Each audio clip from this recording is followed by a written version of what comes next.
the first part of today's meeting by going back into breakout groups. This time we will focus on discussing how to further enhance the coherence of actions of the platform with processes and bodies outside of the convention. So yesterday afternoon, or yesterday in the second half of the meeting, we focused on processes and bodies within the convention, but now we will focus on processes and bodies outside of the convention. And we've already had a bit of discussion about that, I think, in the 2 breakout groups yesterday, with some updates from entities and whatnot about what's going on in their processes and bodies. So perhaps those can be reiterated today in the breakout groups that we'll get into. My understanding is that the breakout groups will be structured the same way. So there'll be 2 breakout groups. My fellow co-chair, Andrea, will lead one of the breakout groups and I will lead the other one. One of the breakout groups will have translation in Spanish and one breakout group will have translation in French. So when you get into your breakout group and you feel like you need a different translation service, please notify the lead and or the secretariat of that group to be transferred to the other group. And yes, please make sure to have a rapporteur for your group as well. You can feel free to use the same rapporteurs as yesterday or choose new ones so that the rapporteurs will report back once we reconvene in the plenary. And we have allotted 45 minutes to the breakout group discussions so that we'll have a bit more time for both a report back from the breakout groups as well as some discussion on related partnerships that we think will arise from the discussions in the breakout groups. I think that's it from me. Andrew, do you have any additional comments or observations before we begin? No, just to remind people that we do have a formal request for official partnership relating to the activity of the IPCC, UNESCO, and ICOMOS for the expert meeting on traditional knowledge, cultural heritage, and climate change scheduled for next year. Some of us have been in some of these discussions already, but that will happen after the plenary. And I think everybody's gotten the proposal. So we also have a request for collaboration with the CBD.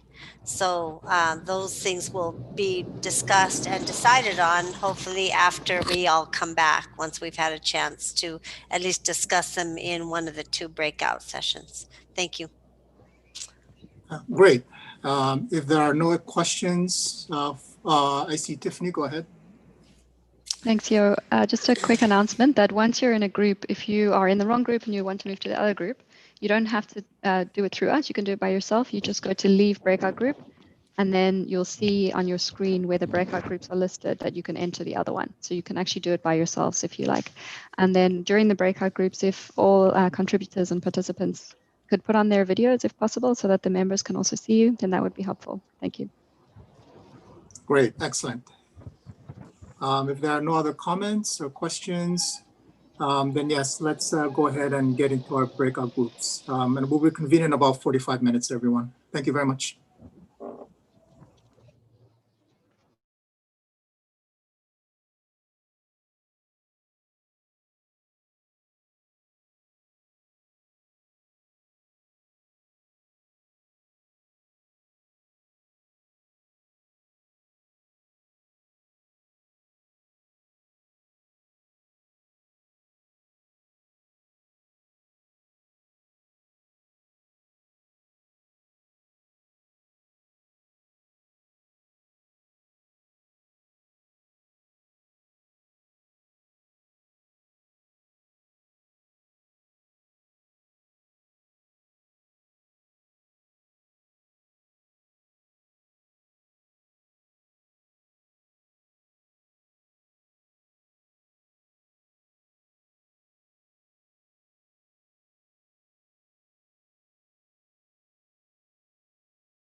Oh, great. Thank you very much, everyone. My apologies for being a bit tardy. We had a pretty lively discussion in our group. Thank you for your patience, particularly to Andrea's group. And so just as we did yesterday, now that the breakout groups have finished their discussions, we will ask the rapporteurs from the breakout groups to report back. I do note that, at least from my group, the secretary did take some notes, written notes that have now been posted in the chat. I welcome the secretary assisting the other breakout group or a member of the other breakout group to post the notes in the chat if you wish.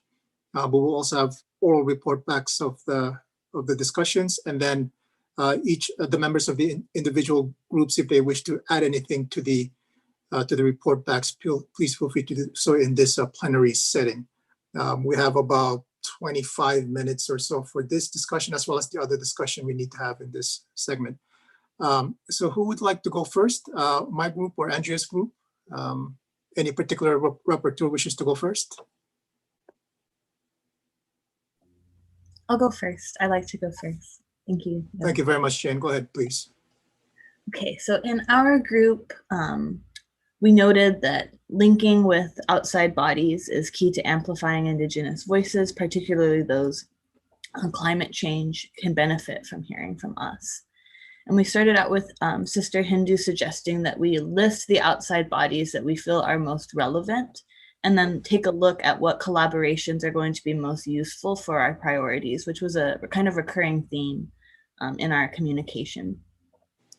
We noted that we had the survey exercise in activity 7 that kind of mapped out, and that we had some slides that listed some of the outside bodies. So we pulled that up so we can look at it.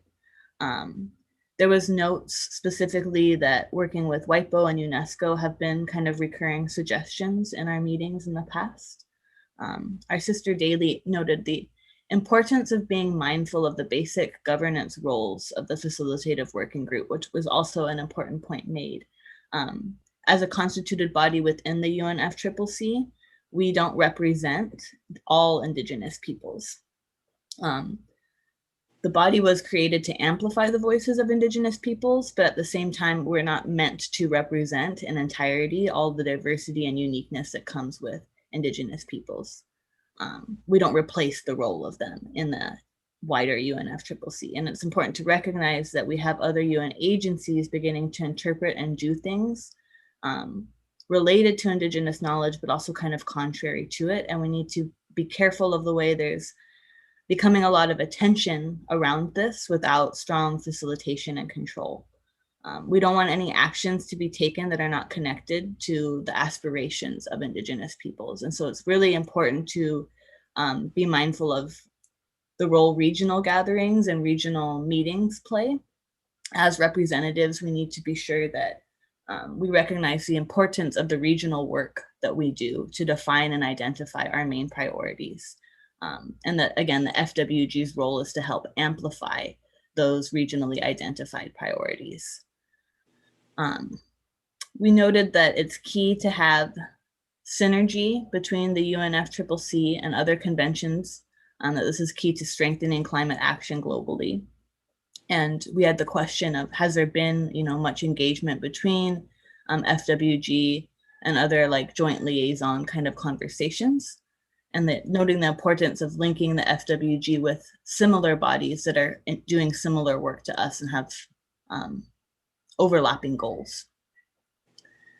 We noted that the FWG should explore partnerships, or that while we explore partnerships, we should note that we are anchored by wider Indigenous aspirations, and that it's in this regard good to be mindful of other bodies in and outside of the UNFCCC that have Indigenous spaces and are working with Indigenous peoples in this regard. And we noted some examples from Nordic countries that are creating mechanisms and processes that may be very helpful for us looking at moving forward.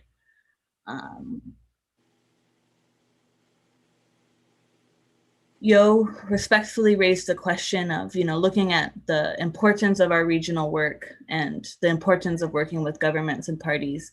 How can the LCIPP do this? what's the work happening in the platform now that can influence other processes outside of the convention? And we had some brief discussion on that. We had some comments from those from CBD and UNESCO, noting different ways we can collaborate in ocean decade efforts and other global networks that we may be able to tap into. And I hope that we'll be able to get that disseminated more broadly so we can look at those opportunities together. And then there was some discussion on taking on too much and recognizing the fact that, you know, ultimately we are 14 people within the FWG and we're not going to be able to reach out to all entities and follow through with their requests. And so it might be helpful to select a strategy where we use our position to take on the opportunities we feel are most important, but do very good work to ensure that the regional priorities that we represent are being vocalized. And then we kind of ended again, noting that there are limitations to what the FWG can do, and that's not meant to be negative, but we do need to think ahead of what we can realistically accomplish under this platform in terms of concrete outcomes, and how do we prioritize our coherent efforts rather than trying to get all these different organizations to present to us. Let's get into substantive discussions and start to select what our main priorities are and try and get you know, having mapped the landscape, let's try and get substantive pragmatic steps towards those changes that we'd like to make. If anybody to add, and I just want to thank everybody in our breakout session for the very productive and insightful conversation. Thank you very much, Jen. I thought that was an excellent report back. So yes, would anyone from the group want to add anything to the report back? I see you, Daly. Go ahead, please. Yeah, thank you, Jane. Thank you, Yo. Just to underscore at least one particular issue, and that is the reference to rights. And I guess I'm also just a bit afraid that it's just turned into a buzzword, but here it really means something. And I guess the point, and you've made it really well in terms of reporting back to the discussion, that maybe one of the key roles of the FWG is to ensure that that particular framework is in place and that we really do advance in every priority area that we identify, and when we have a chance as the FWG to identify what the priority bodies happen to be and what some of the priority issues are, but really at the core of it is that it become Indigenous led. And I think that too often and collectively Indigenous led, too often, for example, within the IPCC, the Inuit Circumpolar Council has been active within the IPCC for years as an expert reviewer, as a contributing author, and we continue to work to influence it. One example is the special report on oceans and cryosphere, where you know, it's pretty clear that sea ice is important to Inuit, right? And the knowledge that we have about it is just one example of our direct engagement. But there are so many challenges in order to do so. So maybe one of the key roles of the FWG, and I think it deserves some internal discussion and dialogue about it, is how to really uplift Indigenous-led processes in these various different agencies and organs. Thank you. Thank you very much, Daly. If there are no more comments from that breakout group, I would like to turn over the floor to the rapporteur from Andrea's group. Is that still Thomas? Yes. Yes, it is. And I'll just say a word or two to introduce. We actually had active participation from several UN bodies and processes outside of the UNFCCC, and we addressed two concrete proposals. that need a decision from the Facilitative Working Group in terms of engagement. So I just wanted to just say that, and I'll come back around to those afterwards. But we dealt with some very specific proposals and issues in our working group. So I'll turn the floor over. Thomas agreed kindly to be our rapporteur again for this session. Great, thanks, Andrea, and greetings everyone again. Nice to see you all again. Yeah, so as Andrea said, we kind of had the Thomas, you're a bit faint. Your audio is a bit faint. Oh, is that any better? Slightly, but not too much. Hold on 1 second. Let me try something. I can hear you, but I'm wondering. Can you hear me now? I can hear you. It's very kind of faint, but it's barely audible. Can you hear me? Yes, that's better, much better. Thank you. Sorry about that. Yeah, so like Andrea said, we kind of were fortunate to be having representatives from different bodies present and giving us kind of concrete proposals in our discussion. So it began with John Scott of the CBD, who kind of spoke about the CBD's work, and in there he stressed that the CBD's work with Indigenous peoples is broader than just traditional knowledge. There's also links with genetic resources and other areas of work. So kind of framed his comments stressing that broad aspect. He then kind of got into two separate processes and gave the breakout group an update. So the first one was just on the kind of post-2020 global biodiversity framework. He kind of, very similar to the UNFCCC process, he kind of gave us an update that the COP has been postponed. There might be some virtual meetings in between, but they're looking at SBs possibly in March or possibly a virtual SB in December. But that they're looking at different ways to try to kind of advance those discussions on the global biodiversity framework. He also spoke to the new program of work for the Article 8J working group. And for those who aren't familiar with it, that's the local communities and Indigenous peoples working group under the Convention on Biological Diversity. So along with the new global biodiversity framework, they're looking at a new work program for that working group. And in order to kind of inform that work program, they're going to be having an expert meeting coming up, for which the FWG was invited to kind of participate and give their views on what that work program should look like. In addition, he highlighted that the kind of structure of the Article 8J working group is also up for consideration, whether it remains as the ad hoc working group as it has kind of been over the last decade, or whether it takes a different form similar to the FWG, where it's an advisory body under the SUPSTA, or whether it becomes part of the SUPSTA process itself and there become kind of enhanced participation mechanisms for Indigenous people. So that's another area for debate. But I think ultimately what the key message was an invitation to the FWG to participate in that expert meeting. And Andrea suggested that there be kind of a subcommittee or working group to under the FWG that will kind of discuss coherence between the CBD and the FWG and that 8J working group, and then come back and report back to the broader FWG. There are also some really good discussion around the CBD. I think one thing that Pasang raised was the kind of tentative draft agreement of conserving 30% of land, of the Earth's land, to protect biodiversity, and what that means for Indigenous people's rights. Making sure that it doesn't impede on their land rights and the kind of rights violations that accompanied some of the previous conservation movements in certain countries. And I think John had a pretty thoughtful response, saying that part of this conservation of land has to include the proper rights safeguards around land rights and resolving kind of the land tenure issues between Indigenous peoples and local communities and governments.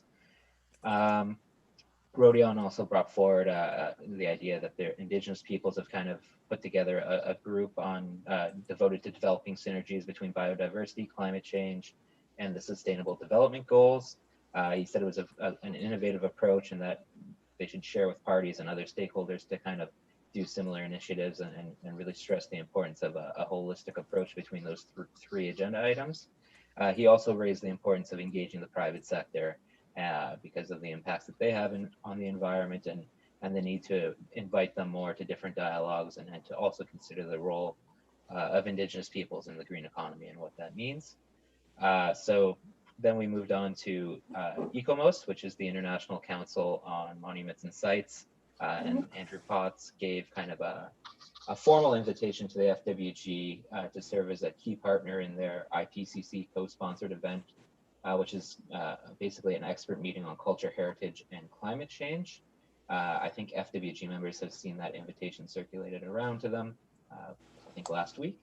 Essentially, the work is in recognition that cultural dimensions of climate change are not adequately reflected in the work of the IPCC or its kind of information products. And the objective is to really kind of get an update and provide the IPCC with a kind of state of knowledge on the connections between culture knowledge and climate change. So partners in that working group are the IPCC working groups 1 and 2, UNESCO, ICOMOS, ICLEI, IUCN, and hopefully the FWG if the FWG chooses to accept the invitation. I think in terms of the practicalities of it, there would be a representative from the FWG to join the steering committee of the scientific working group and to help shape research pieces in advance of the expert meeting. Andrea kind of raised that with regards to the IPCC, they really need to address their kind of information model or their kind of scientific verification model because it's incompatible with the way the Indigenous knowledge systems and their ways of knowing. To this end, kind of Nigel from UNESCO noted that it's something that UNESCO is looking at to discuss with the IPCC about ethical frameworks and how they engage with Indigenous knowledge, not only ethically and respectfully, but also in an equitable way that doesn't prejudice one system over another. So he said that it's something that UNESCO is quite interested in working on with the IPCC and invited further collaboration with the FWG. And then we closed with Jan from the FAO who briefly highlighted that they're working on kind of two work streams, one with Nigel of UNESCO and John Scott of the CBD on Indigenous peoples' food systems and how Indigenous peoples have been able to generate food and protect biodiversity at the same time, and that kind of model as important for the future of biodiversity and climate change. And the second work stream under the UN Permanent Forum on ways that governments and NGOs are protecting the environment and kind of restoring it and looking at it from a more holistic environmental perspective than the kind of Ministry of Forestry anthropocentric perspective that it's been done in the past.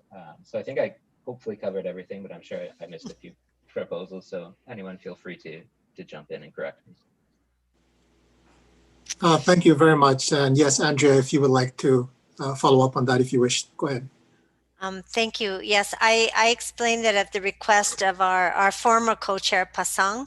I sat in as an observer in the discussion regarding the proposal and the planned work for this expert group meeting that ICOMOS presented with IUCN, UNESCO, IPCC et al., asking for our partnership. And one thing that Hindu is also participating through her role with UNESCO, as I understand it, Hindu, with the scientific committee. And both of us strongly challenged some of the comments on the discussion by IPCC in terms of their model, and Daly, I'm sure, probably knows about this too, for verification of knowledge, peer review, those kinds of things that fit with their model, but they don't fit with the collective intergenerational practical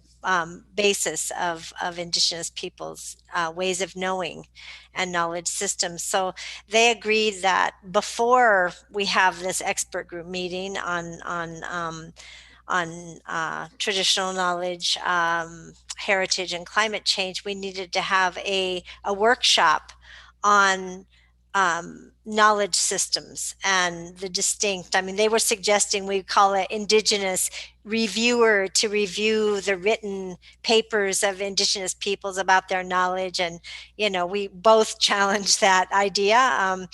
So there was a real need for them to understand the difference between Indigenous scientific knowledge and their system of scientific knowledge. So that's another piece that can happen. And along those lines, my suggestion is that we accept as part of our mandate, this being one of the partners, but that we assign 2 people who are interested in this to be on the scientific steering committee for this endeavor. That's my proposal anyway. Thank you very much, Andrea. And yes, so for the remaining part of, excuse me, of this Jan has first, his hand up.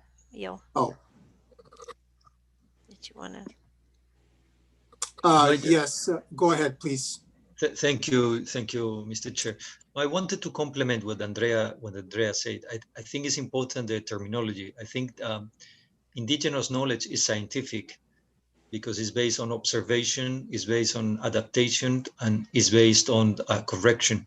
So it's as scientific as any other scientific knowledge. It is true that sometimes Indigenous knowledge or Indigenous scientific knowledge is carried forward through orality. And this is sometimes disregarded by academic institutions. I just wanted to say that we had a similar discussion along the lines of what Andrea is saying, which I think is extremely important, with Joachim von Braun. Joachim von Braun, as many of you know, is the chairperson of the scientific committee that has been created to put together all the scientific papers that is going to inform the UN Food System Summit in 2021. And one of the things that we agree with Joachim von Braun was to establish a dialogue of knowledge, un diálogo de saberes, between academic and Indigenous scientific knowledge, that it might be oral or it might be written, but at the same level of respect and dignity. And I think it's very much along the lines that you're saying, Andrea. And I was wondering whether we could have within this exchange of knowledge or dialogue of knowledge, a dedicated chapter on climate change, climate adaptation and mitigation, so that we could feed in some of the discussions that you are having here. Over to you. Thank you. Thank you very much. Before turning over the floor, so this is, we've heard back from the breakout groups, and we've started this discussion about how to deal with possible partnerships with other bodies outside of the convention. And so we do have these opportunities. And my question to the Facilitative Working Group is, where do we go from here? Do we envision taking any particular decisions right now today in terms of accepting any particular partnerships, or do we continue this discussion over email, noting that we've already had a comment about the need for the FWG to be strategic in its partnerships and being able to focus on areas of importance to the FWG in a manner that will amplify things in an appropriate way. But I leave that to the group to discuss as we go forward. Although technically we have only 2 minutes, but I think this is an important discussion, so we'll eat it into the break a little bit. I do see Pasang and followed by Daly. Go ahead, Pasang. Thank you, Yo. Actually, I just wanted to just add some of the part that we had discussed and also suggest like how we move ahead. So now I raised these concerns with the scores also for the CBD, like and from the discussion that was kind of understanding that the land tenure security of Indigenous people is one of the main foundation for acknowledging the Indigenous people knowledge and cultural practices, and the possibility of expansion of 30% by the 30% of the national park or conservation led by the Indigenous people with the land tenure security. But my concerns here is like it is very important to have a partnership, no doubt, within and outside the convention, because that is what the mandate and that is what we aim for meeting all our objective and our dream. So we can. The first step, we have a facility working group. I share that RRI reports doing in the 47 countries comes up with the governments at the national level have been investing more than trillions and trillions dollars for conservation and national park. But the same more than better the conservation, the enrich of the biodiversity ecosystem and in natural resource governance will be less than few billions of dollars if we secure the rights and land tenure security. So I come back to one point that So there was a like we talk about the science knowledge. So how much money has been invested on science knowledge? So many laboratories around the world, millions, trillions dollar has been science knowledge invested. But how much money has been invested on indigenous people's scientific knowledge? Barely any, handful. So how is this fair? Like we come up, oh, what is the indigenous knowledge, or how can you contribute? We have to think about it from this partnership, like investments on the indigenous people knowledge, investment on the empowerment, investment on coming up to bring the main realistic grounds contributions is very, very necessary. Otherwise, no, it will not be fair again. But you have so much investment on one part, and you think about coming on the same levels from the indigenous people. So from this partnership, I hope that bring into the balance, there will be more kind of same opportunity for indigenous people to show that in fact indigenous people have been doing a great job and for sustaining the whole world for the climate change resilience and whole biodiversity maintenance. Yeah. Thank you. Thank you very much, Pasang. I note that in the chat there have been suggestions about establishing focal points, for example, or continuing or establishing working groups between the FWG and other entities. Please comment on those as you wish. I see Daly followed by Hindu and then Freddie. So Daly, go ahead, please. Yeah, thank you again. I think that there is insufficient time for us to consider any proposal at this point in time. In addition, I think it would be really important for the full FWG membership to have, and I know snippets of the proposals have been circulated here and there, but I think that it's important for the FWG, in the name of the FWG, to have something in writing and to be very specific about exactly what we're going to be engaged in. I'm concerned about making any kind of hasty decision about any kind of proposal, especially if it pivots on issues of Indigenous representation, issues of Indigenous knowledge.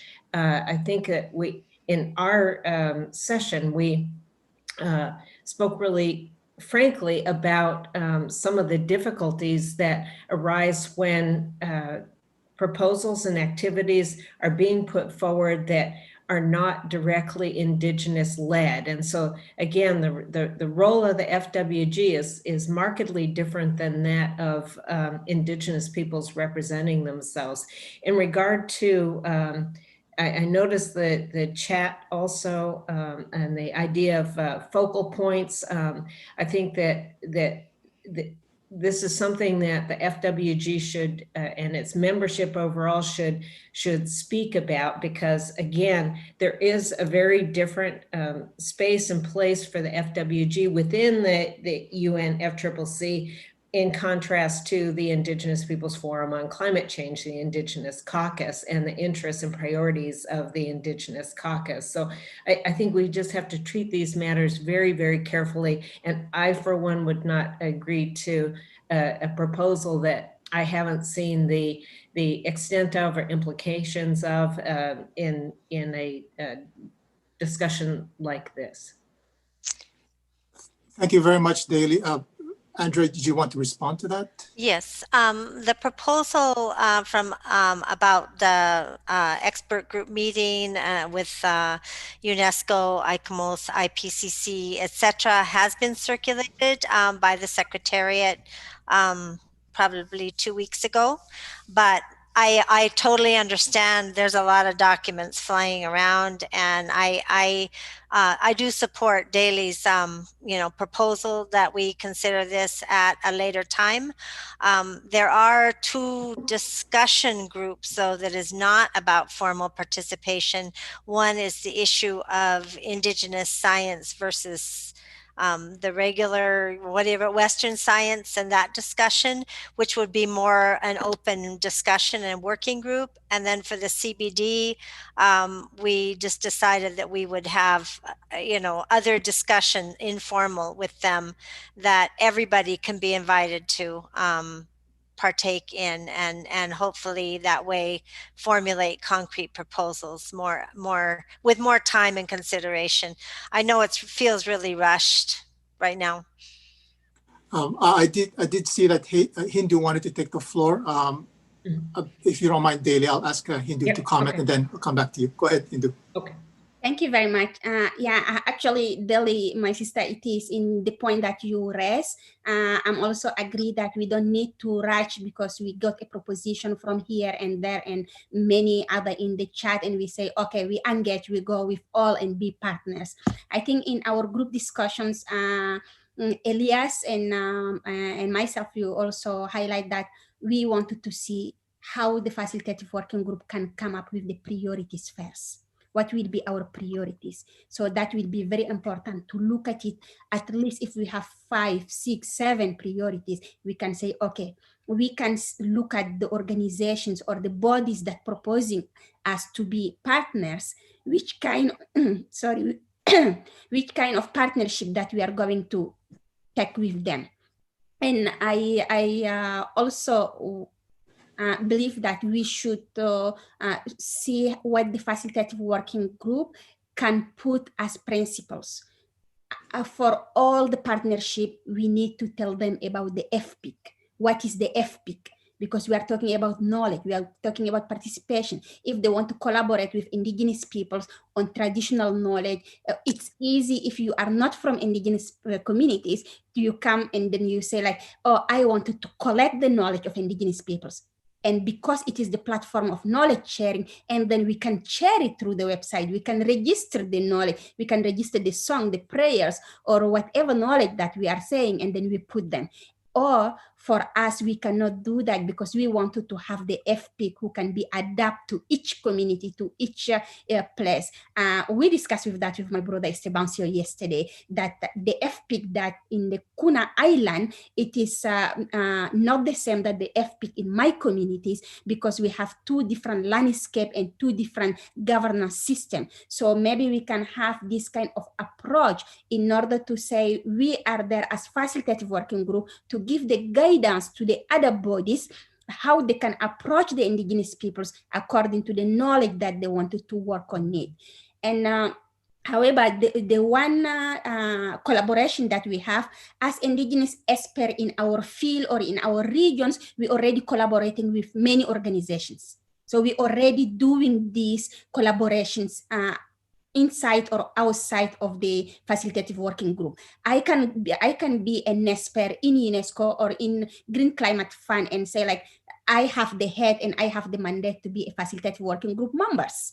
I cannot say maybe I represent all the 7 regions or all the 14 peoples there, but I am a member of the facilitative working group and I can talk as expert on the Indigenous people's knowledge on pastoralists or in forest or in ocean or in whatever. So we can do this one in addition of the official mandate that can be also maybe corrected by the Secretariat according to the decision that give us the mandate, how is limited our responsibility if we collaborate with the body outside, because anyway, we are under the UNFCCC umbrella, so we cannot go beyond of the procedures or mandate to do not mix both of them. Thank you so much. Thank you very much, Hindu. Daly, go ahead. Yeah, just quickly, I forgot in my earlier comments to make reference to this discussion that we're having about Indigenous knowledge. I think that as the FWG, we should remember that we have a work plan, including activity 4, a series of webinars aimed at training primarily the parties to the UNFCCC, but significantly other individuals, including hopefully UN agencies, organs, and specialized agencies. So we shouldn't get too far down the road on this discussion about Indigenous knowledge, which is the focus of activity 4 in the training webinars. And on that point for our organization, and taking off the FWG hat and putting on the ICC chair hat, we have very clearly defined what we understand to be Indigenous knowledge, and it is rare, if ever, we would attach the term science to Indigenous knowledge. But I don't want to give a training workshop right now on Indigenous knowledge. I think that moreover, something that has been posted on the chat from Ghazali, who poses the question, would it be ridiculous for FWG to start with self-determination as a basic principle instead of free, prior, and informed consent? And I guess that's the core of what I'm trying to say, is that we have to be responsive in whatever way, shape, or form that we possibly can as the facilitative working group of the platform within the UNFCCC, that carrying forward these messages in relation to all of the different outside agencies and activities. And I think that there has been general consensus on identifying what some of the priority areas are, or the organs and agencies that we can influence collectively, and how we go about doing that. And I believe it deserves a much more focused and comprehensive discussion amongst all of us to identify what those priorities are, and not to be making snap decisions about, okay, well, this person will be a focal point. Okay, this person will go, you know, we shouldn't take a scattershot approach to this, and think carefully and strategically about the use of the FWG within the UNFCCC and externally. Thank you. Thank you very much, Daley. Those are very well taken. And just a suggestion from me, and we are behind time, and I apologize for eating a little bit into the break, but I think this is an important discussion to have. We've already suggested the possibility of the FWG members having an informal intersessional meeting with the caucus at some point. And so maybe after having that meeting with the caucus, the FWG members ourselves can meet and then have this targeted discussion about the different principles that should animate our engagement with other bodies and processes, the sort of bodies and processes we should target, and so forth, to flow after the meeting with the caucus to see where the Indigenous peoples are in terms of how they want, or how you want to engage in those other bodies and processes as well. And this could be done before FWG4, hopefully. That's a suggestion from me. Andrea, go ahead. Yeah, just to respond to the very important point raised by Ghazali in the chat, the resolution by the COP establishing this body affirmed the UN Declaration on the Rights of Indigenous Peoples in its entirety. And we've always said that self-determination was the core on which all other rights depend, including, you know, FPIC and et cetera. So I think his point is very well taken. I think that the proposal is good.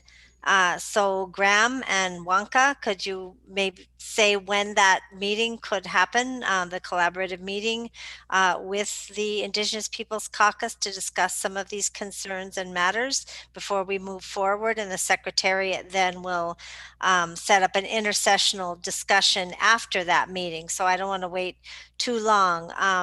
Just to let you know, as chairs, as we receive invitations, for example, from the CBD Secretariat to engage in further informal discussion or informational discussion, those will be communicated to all the members, and anybody who wants to participate should be able to, so we could get more ideas about their perspective on concrete areas of work. Including, as John Scott mentioned, the expert group meeting coming up there. We've also had the offer by the IPCC and ICOMOS to engage in further discussion when desired about their proposal. But for now, I think those are the concrete steps moving forward. Is that correct? I think that's the suggestion on the table, yes. Meeting with the caucus and the FWG, and then an internal FWG meeting to discuss some of these approaches going forward. I did have a request from Freddie from the floor. If I can turn it over to Freddie, and then maybe we'll conclude with Pasang, if that's okay. Freddie, go ahead, please. Bonjour, frères et sœurs, pendant une réflexion ponctuelle. Effectivement, les savoirs autochtones sont irrélevants pour l'adaptation et l'atténuation du règlement climatique. Cependant, je ne suis pas sûr si pour tous et toutes, en tant qu'indigènes, nous sommes d'accord sur le significat du concept scientifique. Alors, je suis d'accord avec l'établissement d'une instance permanente de dialogue entre la science occidentale et les savoir-faire des peuples autochtones. Pour mieux, en tant que peuples autochtones, nous adapter et atténuer et faire face au dérèglement climatique sur notre territoire. Par exemple, dans la région Aymara du plateau indien, le Chili, la Bolivie ou le Pérou, la science occidentale n'a pas une modélisation robuste pour les effets du changement climatique. Mais les dérèglements, notamment la sécheresse, les pluies intensives, ont pris des maisons, des cultures d'aliments et même la vie des personnes. Donc, il est nécessaire un dialogue entre la science occidentale et les savoirs des peuples autochtones, car les savoirs de nos peuples autochtones incluent les savoir-faire et les savoir-être pour faire face au changement climatique dans notre territoire. Paisuma, merci. Very much, Freddie. Go ahead, Pasang. Yo, I agree with the friends for the importance of our collective decisions, whatever we decide with the enough time for us to internalize. And also, in the small kind of other things regarding the FWG's one, I think we can do also internally, because this is the open kind of the meeting. So we more prioritize on other things. There's no that is I also agree. However, regarding this the partnership with the CBD and the e-commerce, I think we have discussed already a long time back that the importance of the CBD partnership as well as e-commerce and interlinking with the IPCC is very, very important. And when I was in co-chair, we have already had layers of discussion. We also had the discussion in Madrid. So I believe if there is any concern, we can always talk. But in terms of partnership, I think we have already kind of a consensus among us a long time back. That part, but obviously we are more open for further discussion if there is anything of clarification. And one of the most important for FWG is we always welcome the partnership within and inside and outside, because we would like to highlight and enhance the indigenous peoples, our issues and concerns to be heard and supported by the other partners. So in the IPCC, definitely that we really need to move on because the IPCC is the only reports that our government understand. The other people doesn't understand. So coming indigenous knowledge along with the IPCC is very, very important to acknowledge indigenous people's knowledge is equal as the research finding of the IPCC. So I really support for collaboration with the CBD and the e-commerce. Thank you very much, Pasang. And I do think there's a general agreement in the group, if I may say so, on the importance of appropriate partnerships. I think there's been some discussion about whether we need to take a bit of a step back as a group and have a more standardized approach to engaging with partnerships under certain principles or whatnot. Although I'm mindful of the importance of the IPCC work, among others. And so this suggestion of having an informal intersessional meeting, which will hopefully take place in about a month or so, maybe that can help kind of get everyone to be on the same page going forward without taking too much time. So we'll have some sort of guidance within the next month or so. That's my suggestion. But in any case, I'm very sorry for taking up much of the break. Thank you very much to everyone for your very engaging discussions. Sorry, before you close this meeting, I have something to say. Yes, go ahead, please. Oh, yes, sorry. Go ahead. Yeah, okay. Go ahead. I wanted to highlight that the indigenous peoples are half of the member of the Facilitative Working Group. So we are 14 indigenous peoples, the 14 are from the government.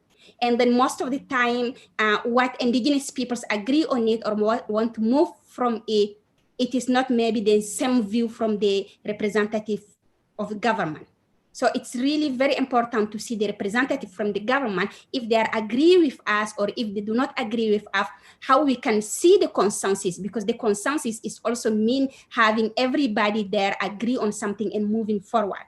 Because if we say something and we agree on it, and then from the government, they do not, so this partnership cannot be long term, because it is the same government representative that are have the representative in the IPCC, in the CBD, in even all the rest of the body. So coordination is really very important when we are doing the priorities and where we are deciding to which partners that we have to go, because I don't want to all of us moving from the Facilitative Working Group 3. So we propose, we agree, we move, and at the end of the day, when we come with the letters or with the collaboration, we wanted to nominate, and it will be like, oh, it's not the priority of my region, or politically it cannot work well, or technically it's a little bit challenging. So it is really issue of call all the government representative, if you can also talk with your constituency and see the things that can work, the things that cannot work, then as indigenous peoples, we can come also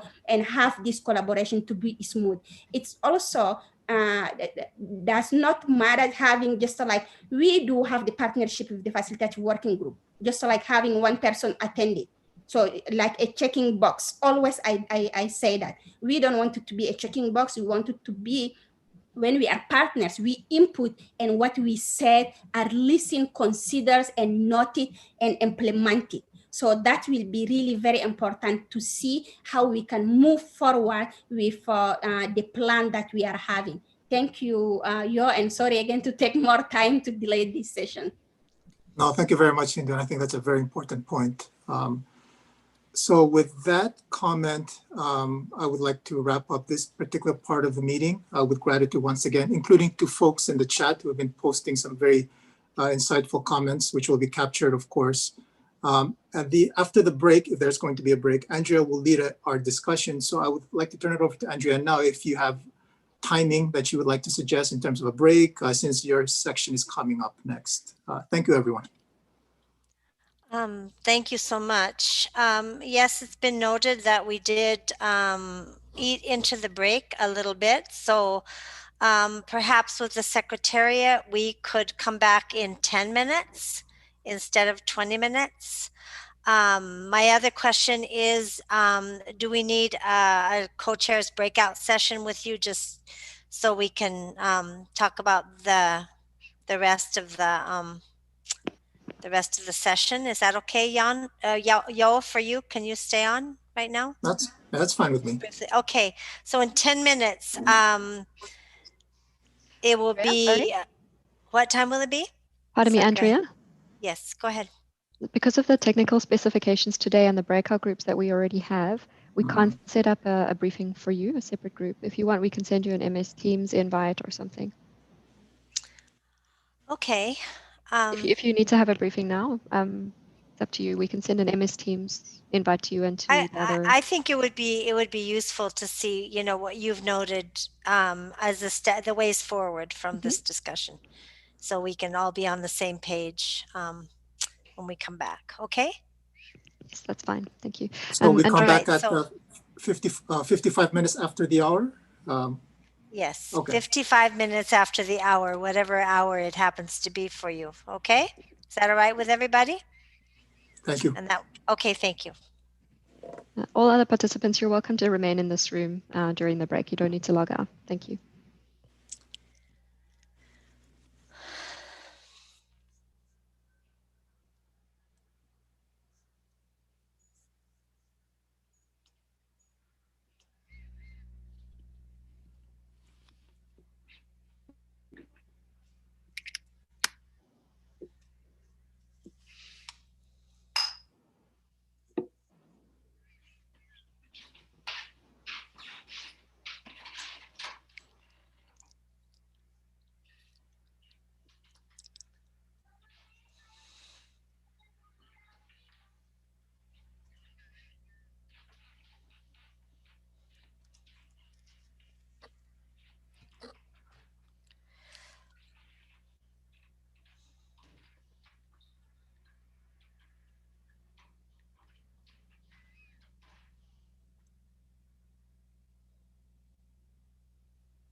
No, no, she gets it.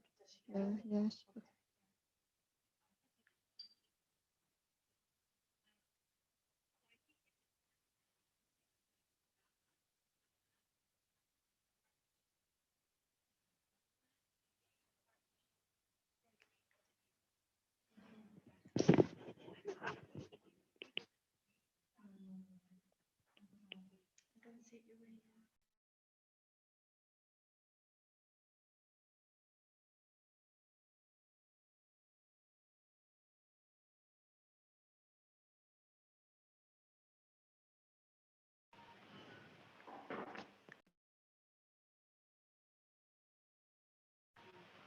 Andrea, pardon me.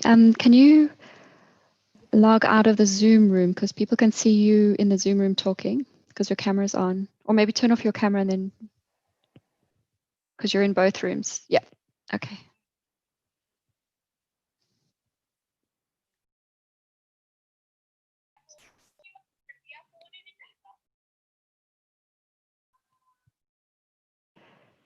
We can hear you.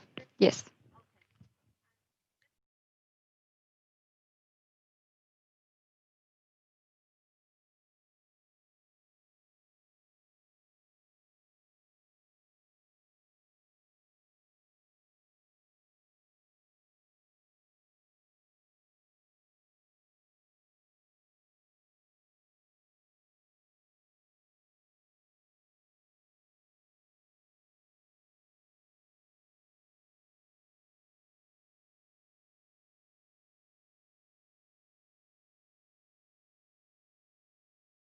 On what? I'm sorry. On what, Andrea?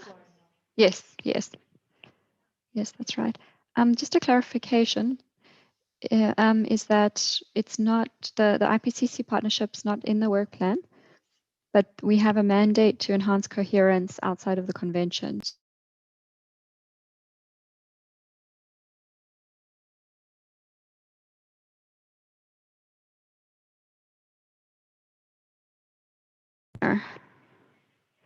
Yes, as a potential partner, they're listed. Yeah.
excuse me, I'm having challenges. I disconnected accidentally when I connected from our previous meeting. So,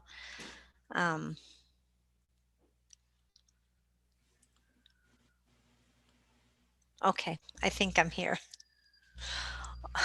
Okay, thank you.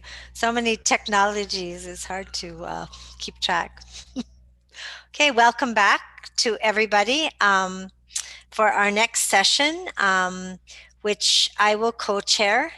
And just briefly, in light of our previous discussions, so we can all be clear about what the next steps are, we have, as did the co-chairs previously, different kinds of requests for working together with other bodies. And it is part of our mandate, as we all know, to collaborate and find coherence with other bodies, both in and outside of the convention. So this is the discussion that we had. And I had asked, Yo and I had asked for Tiffany to clarify a couple of the standing processes, which I think I also didn't understand before I became co-chair. Pasang and Majid understood them very well because they implemented them. But if Tiffany could let us know what those procedures are vis-a-vis all of the constituted bodies of the UNFCCC regarding requests for engagements, requests for participation in events, and obviously formal partnerships require a consensus of all the members. So Tiffany, please present just briefly so we know where we're going from here. Mm-hmm. Yeah, thank you for giving me the floor, Andrea. So there's one aspect which is invitations. So often we get invitations to attend conferences or events, etc. And these we always channel straight to the co-chairs, and they consider the invitation and decide whether one of them is available to attend. And if they're not available, then they nominate somebody else from the FWG, or they put it to all the members for volunteers. So that's the standard way that we approach invitations that come through. And then in terms of having interaction with different constituted bodies, like we mentioned the other day, there are 17 constituted bodies under the convention. And so what some of these constituted bodies do, for instance, the WIM EXCOM and many others, most of them, they have a list of what they call focal points or champions on different topics and for different bodies. So for instance, the WIM EXCOM has nominated Russell Miles to be the focal point to interact with the FWG. And they have a list of those, and all the members are nominated on there. In some groups, they nominate 2 members per body or per item. So that's one way we could do it. And another example, one example under the FWG that's relevant is that Medar was nominated by all members to interact with the PCCB. So he has been attending some meetings on that already. So if co-chairs would like, we could, for instance, intersessionally send around a table with all of the relevant bodies and processes that you identify, and then members could come forward and volunteer, and then the same way that we came to the list of co-leads, for instance, or through another meeting, as you like. It's just a suggestion. Thanks, Andrea. Thank you. And what we discussed with the Secretariat and the co-chairs is, even though she explained there is not the necessity for a formal report from this meeting, that we will have an informal report flagging all of the action items that we decided on or that we were made aware of. And we would take time at the beginning of the next meeting to get report backs from the various members who are working on these things, or from the Secretariat or the co-chairs or whoever is appropriate, to see what progress we're making on issues, and also be sure that we're sharing all the information regarding all the activities and events and speaking engagements, etc., that we are engaged in intersessionally. So I hope that helps. And Yo, did you want to make an additional comment? Thanks very much, Andrea. Sorry for that. And thank you, Tiffany. So your explanation had to do, especially on focal points, with bodies under the convention. Do you have any explanation for engagements between the FWG and bodies and processes outside the convention? Has there been a sort of set practice that you can maybe explain? Thank you. It can be the same. So the members can identify in the table which process they would like to include, and then also nominate people to interact with those. Thank you. My main concern then is that we make sure we're sharing with each other, either through written reports or oral reports in the meeting, what is happening, you know, what we observe, what our recommendations are for all of these matters. So thank you very much. And we did decide before we get into formal partnership with any of the agencies outside the convention, we will have a discussion on these matters with the Indigenous Caucus, as well as with our own regions, because of course many Indigenous nations, peoples, and organizations do not participate in these international meetings, but they're still very involved and knowledgeable on the topic. So we have to make sure, you know, that we don't just also identify the caucus as the only voice for Indigenous peoples either on these matters. We can take those consultations in our regions, especially with the grassroots knowledge holders. So with that, we can go on to the next item, and this is mainly an informational item. I'm told that there's no need for formal decision at this time regarding the global stock take. And with that, I will pass it over to the Secretariat, who will advise us of the timeline and what this will entail, because at some point we will need to participate and decide on a plan. Thank you. Good afternoon, everybody. Good day.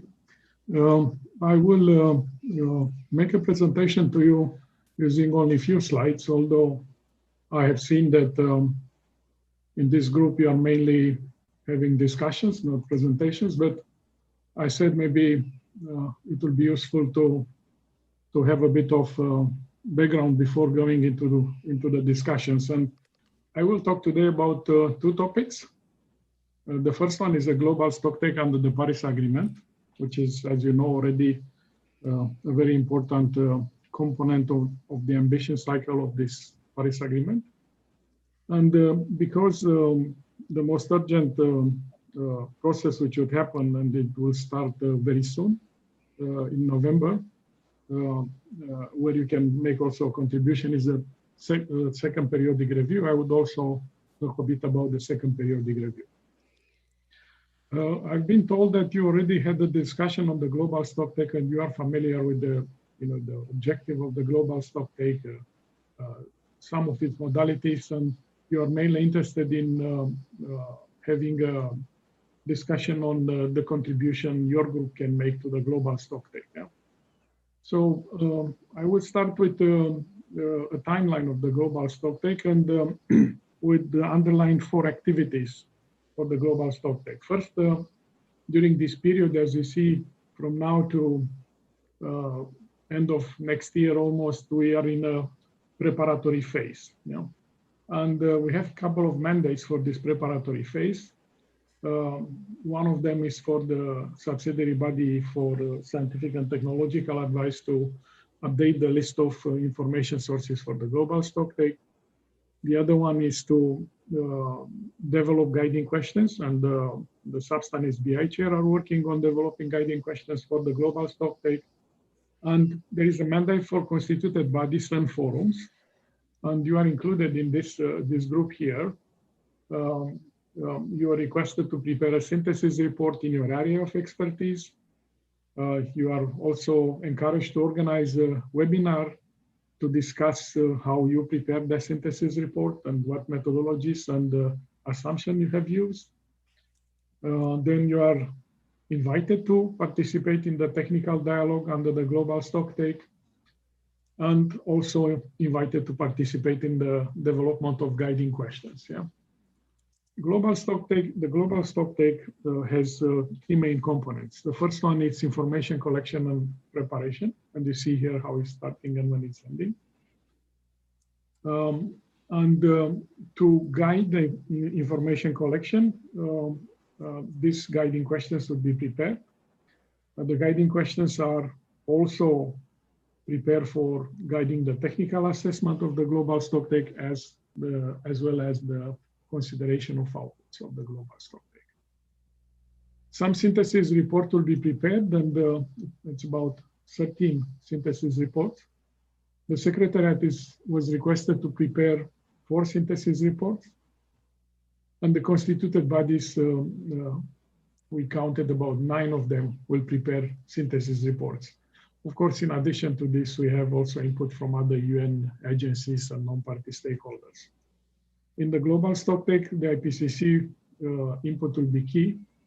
And as you know, the IPCC is now delaying the completion of its working group reports. As you see here, it's still tentative. And the synthesis report was also delayed. As I said, you as a group could decide to organize webinar to explain how you prepare your synthesis report. Now, one of the main components of the global stocktake is this technical assessment. It consists of a series of 3 technical dialogues, which are to be organized in conjunction with the sessions, as you see, SB 56, the COP session, and then ending in the summer of 2023. The technical assessment is supposed to consider the thematic areas of the global stocktake. And there are 3 thematic areas. One is mitigation, the other one is adaptation, and the third one is means of implementation and support. We also consider in the global stocktake aspects relating to loss and damage and response measures, as well as input on equity. So my guess is that each thematic area will be considered at each technical dialogue. So if you prepare a synthesis report, you have 2 options. One is to prepare a report here, and that will be valid for all 3 technical dialogues. Or you have another option where you prepare a report and you have some addendums, which are updates just before the 2nd or 3rd technical dialogue. Yeah. And to prepare a report, I think you will also need to know what is the narrative of the discussions for each of these thematic areas. So if for adaptation, we will have the first technical dialogue or discussion on impacts, vulnerabilities, and risks, then your synthesis report will look to this area. If at the second technical dialogue, we'll discuss topics such as adequacy and effectiveness of adaptation action and support, and recognition of adaptation action by developing countries, you can have an addendum. And at the end, we will talk probably about the global goal on adaptation. At this point in time, we don't know exactly how, what is the narrative for each thematic area, and the co-facilitators of the technical dialogues, which should be nominated at the end of 2021, will have a role in this. Now, in parallel with the technical dialogues, parties are meeting in the joint contact group of Substan SBI and providing guidance and discussing political issues relating to the global stocktake. There will be 4 such meetings. And the final report, the synthesis report of the technical dialogue, will be discussed at the joint contact group, where we expect to have a conclusion, a decision forwarded for consideration at the high level, the consideration of outputs at the high level, the presentation of the report, and then discussion on political issues, and we have high-level events. So more or less, this is the timeline for the global stocktake. I mean, if you want, I can stop here and get questions and continue with the rest, or go up to the end as you wish. Are there any questions from the members about this so far?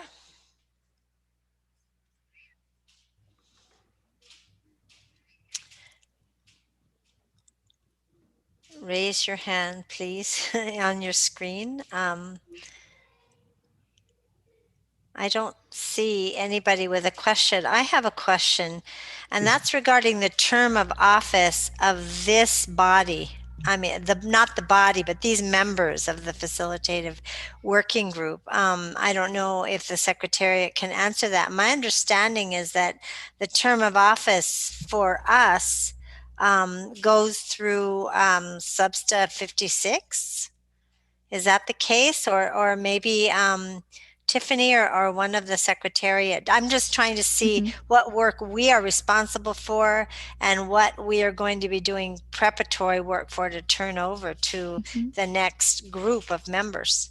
The first term, oh, sorry, Florian, if the first term of this group of members is 3 years, so in 2019, 2020, and 2021. I can respond that even the Substa chair and SBI chair are not going to support the full process, yeah. This doesn't mean that they are not doing their part during their tenure, yeah, because this is how it is. I mean, the co-presidencies are changing and everybody works in during that period, doing whatever they think is best for the process, yeah.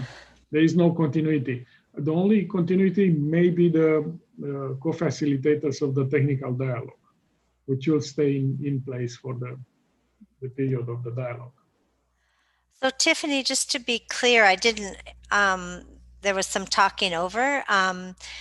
Our term of office will end after COP27 or after or before Substa 56? It's not linked to COPs and Substas. It's a 3-year duration. So 2019, 2020, and 2021. Okay. So at the end of next year, we are finished, and there needs to be a process for reselection from the regions and the states. That's right. Okay. And that process is as per the COP mandate. So we'll let the IPO focal points know, and then as per Indigenous people's own processes, you will nominate the 7. And parties also have their own processes for elections and nominations.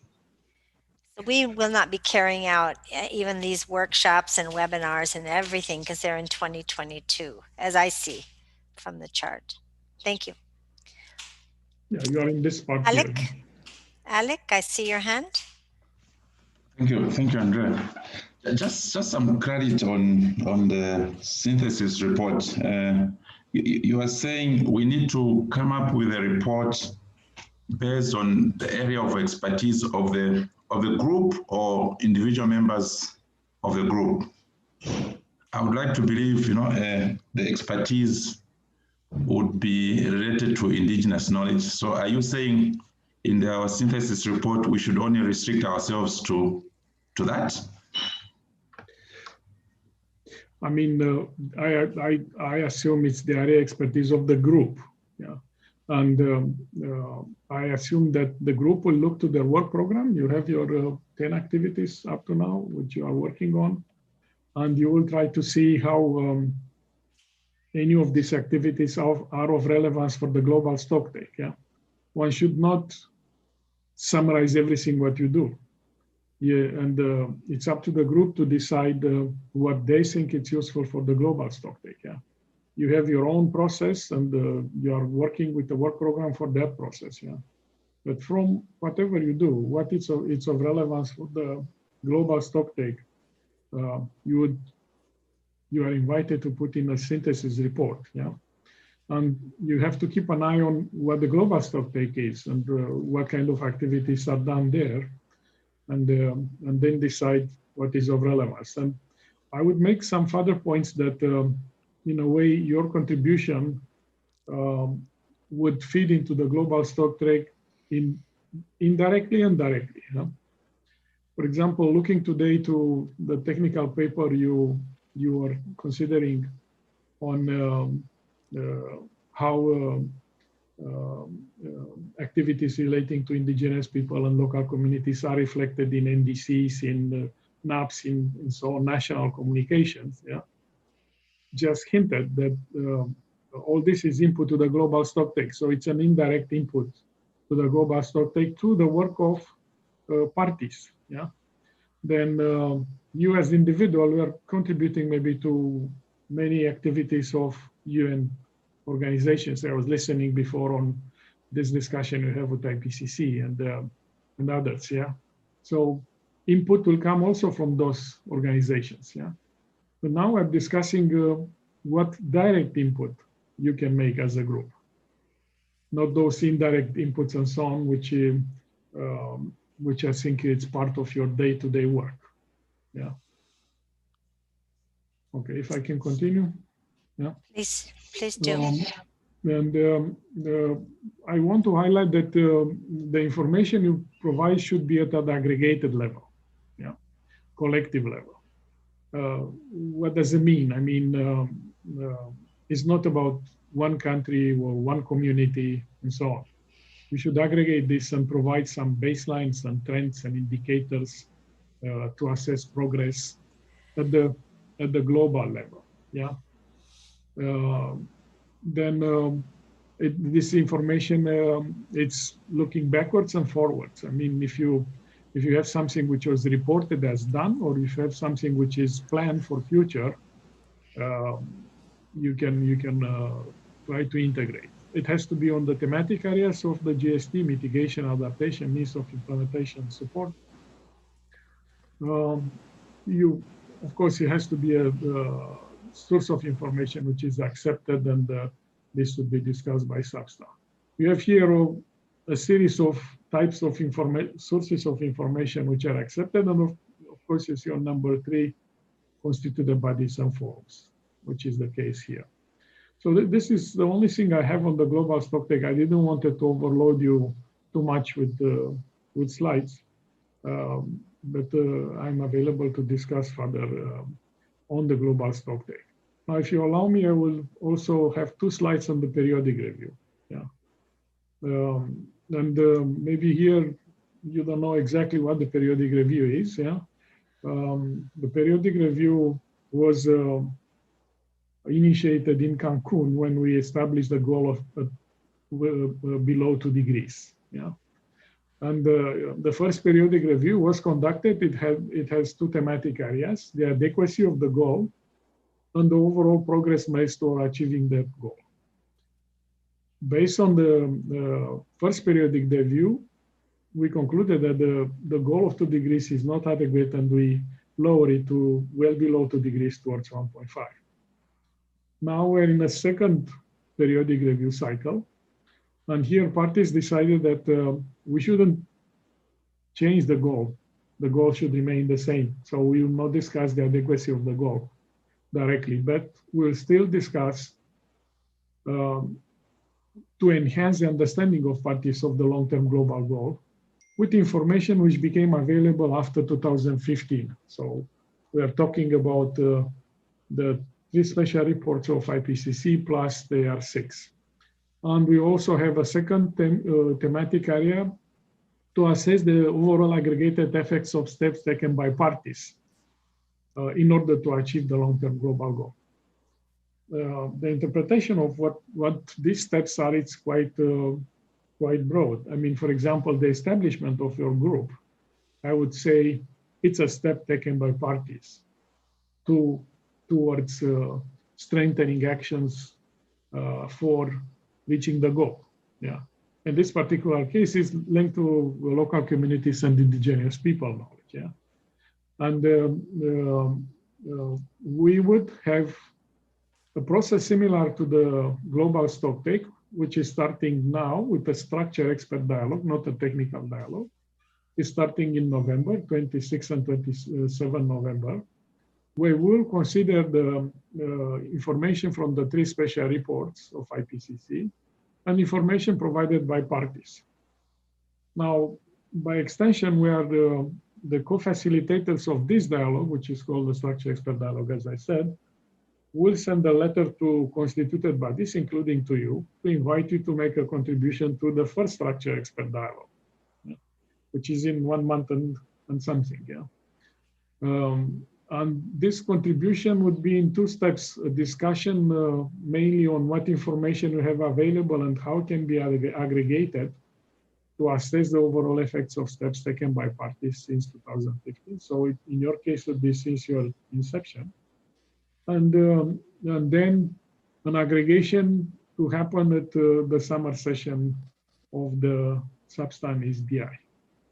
And in this diagram, you see also how we consider the IPCC reports and the other structured expert dialogues which would follow. Now, again, here the things are a bit more concrete. I mean, if you consider that you, through your work, did something to address information gaps. So assuming the indigenous knowledge and the local communities knowledge is now feeding better into our process, yeah, you can highlight this. If you identify some challenges and opportunities linked to using this information better, which I assume it's the case, you can make a contribution. If you have some new knowledge on the impacts associated with the 1.5 and 2 degrees and observed impacts to also, I think it could go here. And then there an assessment of the effectiveness steps of the steps taken by parties could go here. I mean, our plan was that after receiving a letter from the co-facilitators of the Structure Expert Dialogue, they will try to talk to some representatives of your group so that you get a better picture of what your contribution could be if you so decide to make a contribution to the second global stocktake. Thank you very much. That was the presentation. Thank you very much, and I know we're near out of time for this section because we did go over, but if the Secretariat could give us a summary and dates and specifically what we are supposed to do, then I suggest that this be put on our next meeting agenda, which is going to be later this year, before the end of the year, and we can start to talk about how we want to respond, how we want to divide up the work, who has some ideas from their region about what to present, etc. Are there any requests to take the floor from the members?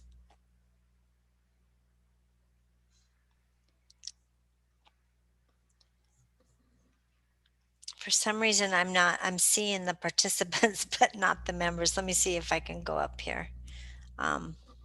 Wait, hold on. Okay, I got you. Are there any requests for the floor? Yo, did you have? Oh, I saw your hand.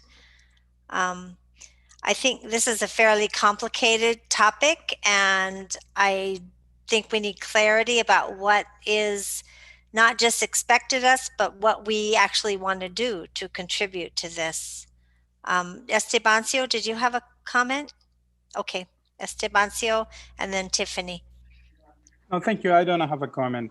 I just have a request to the Secretariat, as you already requested some stuff, but I think it would be important. I mean, this is very, first of all, thank you very much, Mr. Biodu. It was excellent presentation, but quite fast for us who is their language, English.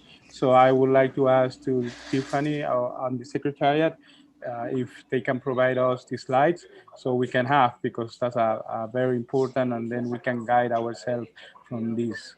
Thank you. Thank you. Tiffany?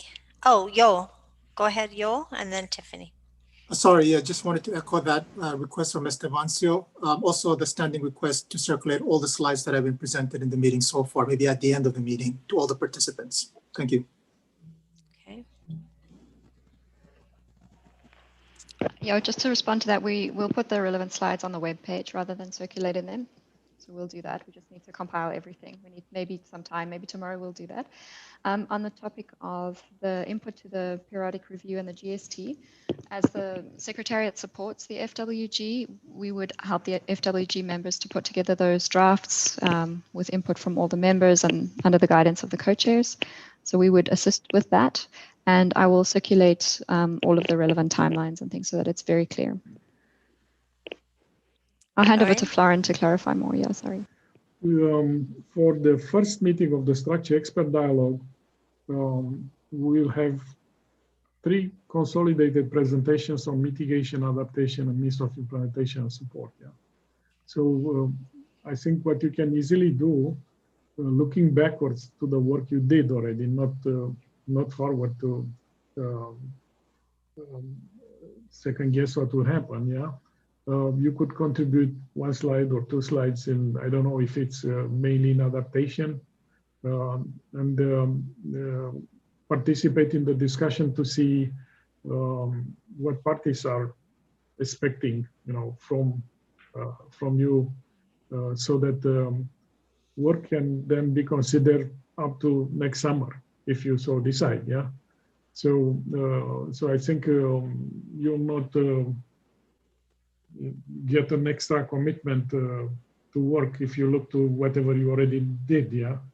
It's just outreaching your outcomes up to now and listening to what parties are saying. Yeah. Daly, I notice your mic's off. Do you have a question or comment? Well, I was just going to ask about the Secretariat support, and Tiffany's comment clarified that. I was just thinking about party responses as well as other non-governmental organizations and input into the stock take. I think that for the FWG that there's as Estebancio has already stated, there's quite a lot of information here. It would be helpful to have the slides and also for us to have a collective discussion on how we provide input in a coherent and strategic fashion. Because for myself, I can see from the point of view of our organization and Indigenous peoples generally, fairly extensive narrative in terms of the impacts and the fact that certain goals have not been reached. If we think about just adaptation itself and the issues of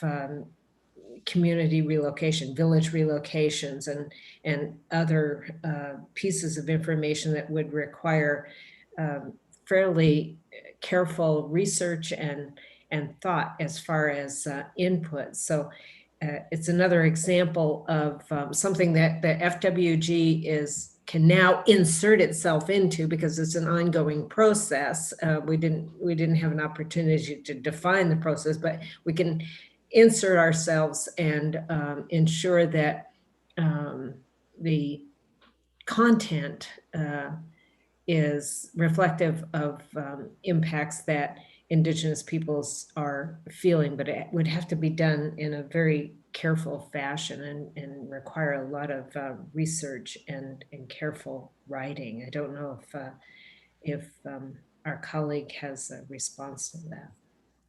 Hey, Majid had his hand up, and again, I think we're about 20 minutes behind.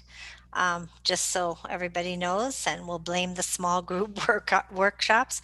But Majid had his hand up, and then we will ask that this be an agenda item for our next meeting, which is proposed for December, so we can speak more in depth. And I think we will need more time to talk about how we want to approach this.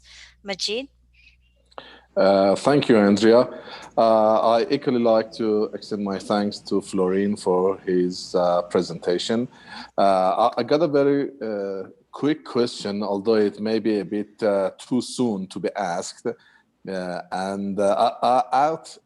at the COP29, when the synthesis report is going to be presented to the high-level session, together with the Joint Committee Joint Committee Group 4 outputs, I was wondering if you could elaborate on the nature of what is likely to be appearing in the final synthesis report, whether there would be a set of recommendations, policy recommendations, or draft decisions to be adopted. I'm chairing a UN meeting. I'll call you in an hour. To be adopted by the high-level representatives or ultimately a COP decision. I was wondering if Lorraine could elaborate on that, although it may be, as I said, a bit too early, but just wonder how the FWG is expected to deliver policy recommendations in maybe in different natures, or just draft decisions? Thanks.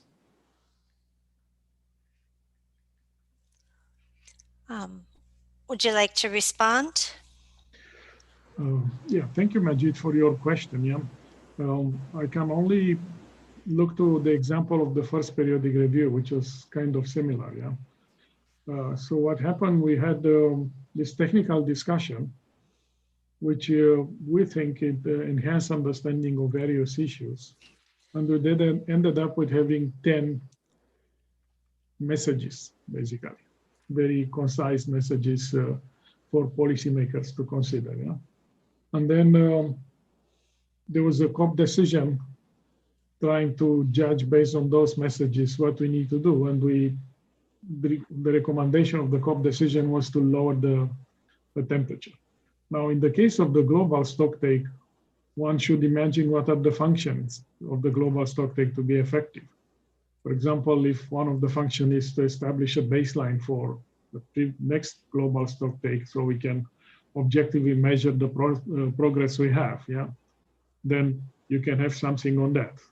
Then there is another function, maybe is to move us, and this most important function of the global stocktake, to accelerate action on climate change, yeah.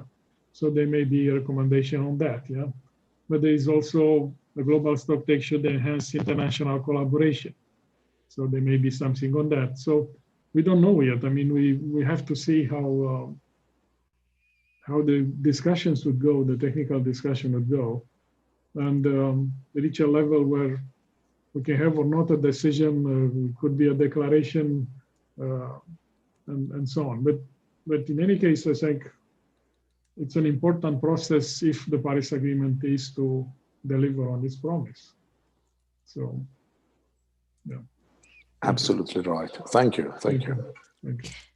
Thank you. So this item will be on our agenda for more in-depth discussion. Clearly, there's a lot more to talk about.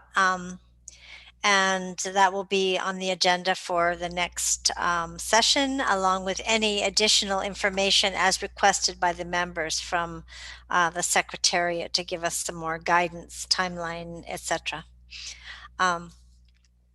Thank you. And with that, I will turn over the chairmanship for the next item, item 7. And we are behind, but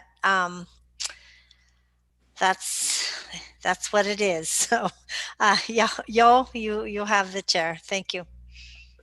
Thank you very much, Andrea. And yes, moving on to the next agenda item, number 7, which is on any other matters. So any other business that particularly the FWG members would like to raise for discussion, please raise your hand or indicate yourself. Andrea, go ahead. This is where the Secretariat put the discussion on our input, possible input, if agreed to Article 6 of the Paris Rulebook, just to give a brief recap. And then I'll turn it over to the Secretariat. She's done some research that might help to guide us what the possible options are here.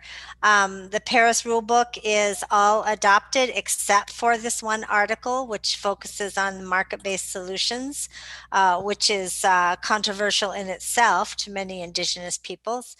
There is a range of views, but it is a matter of concern, I will say that. And just to note that the Paris Rulebook has essentially no mention of human rights in general or Indigenous people's rights in specific.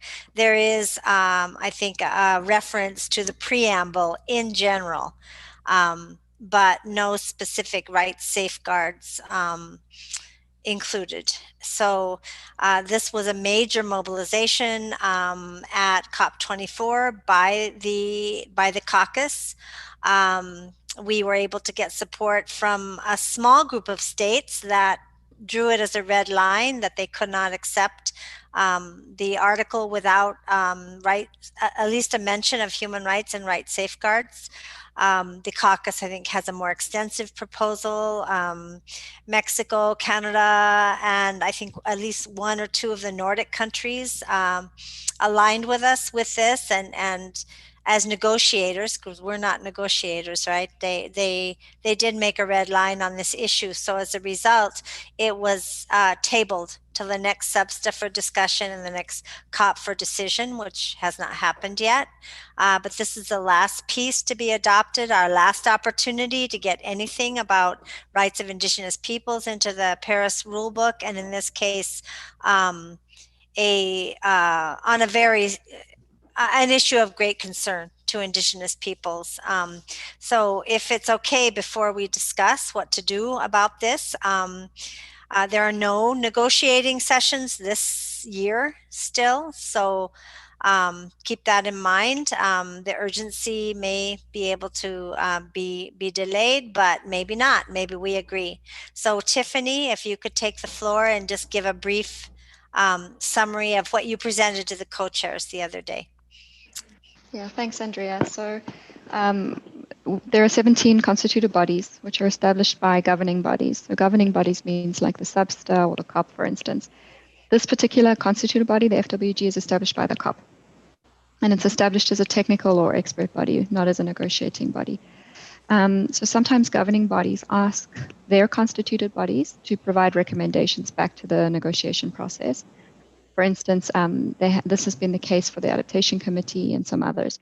In the case of the FWG, it has not been asked to provide recommendations on this topic on Article 6. The recommendations that have been asked for, which may or may not be relevant for you to decide, is the recommendations that are requested under Activity 6, which are recommendations on the engagement and input of Indigenous peoples and local communities across the UNFCCC process. And another one is Article 9, where the FWG is requested to come up with a set of recommendations on existing policies, actions, and communications, including the NDCs and others, with respect to whether and how they incorporate consideration and engagement of Indigenous peoples and local communities. And it was mentioned in the previous days that these two activities are also linked to each other and feed into each other. Any recommendations that are made by this constituted body to parties or to the SBSTA or to the COP need to be agreed by consensus as per all decisions by the body. Thanks, Andrea. And I did discuss this matter with the co-chairs at our meeting back in Madrid, and they asked me to not try to raise it formally to the parties that time because we had to get our work plan adopted. We did discuss this briefly at our May informal meeting. And since that was an informal meeting, there was no time to make a decision about it. As you can see, the references to rights are two. One is that these activities be carried out based on the rights of Indigenous peoples, which could include all the ones that we've been talking about, land rights, self-determination, FPIC. And then the second is the right to participate in decision-making about these matters that would affect Indigenous peoples' rights. So that allows for the flexibility of position of nations and peoples on the ground that may be affected to take their own decisions about how they would want to proceed with these matters. But again, this is the only place we have a chance to, in the whole Paris rulebook, to flag the rights of Indigenous peoples in these activities as per the preamble. So I'm in your hands, Chair and members, about how you want to proceed with this discussion or decision. That's basically in two parts. Do we agree to the position? And secondly, then what's our, if we do, then what is the procedure for having input as along the lines that Tiffany suggested? We could ask the chair of the SBSTA, who was a member of this body, if he wants to request our input. So that's all I'll say on that. You have the text, you've had it a few different times. And it also gives the justification based on our mandate and work plan of why we would be interested in making such a suggestion. Thank you very much, Andrea. And so the floor is open for discussion by the members. As indicated by Andrea, the two positions that she identified have been circulated and at least informally discussed in the past amongst ourselves. And there's also a need to figure out how to contribute those positions if they are taken by consensus by the group to the overall negotiations.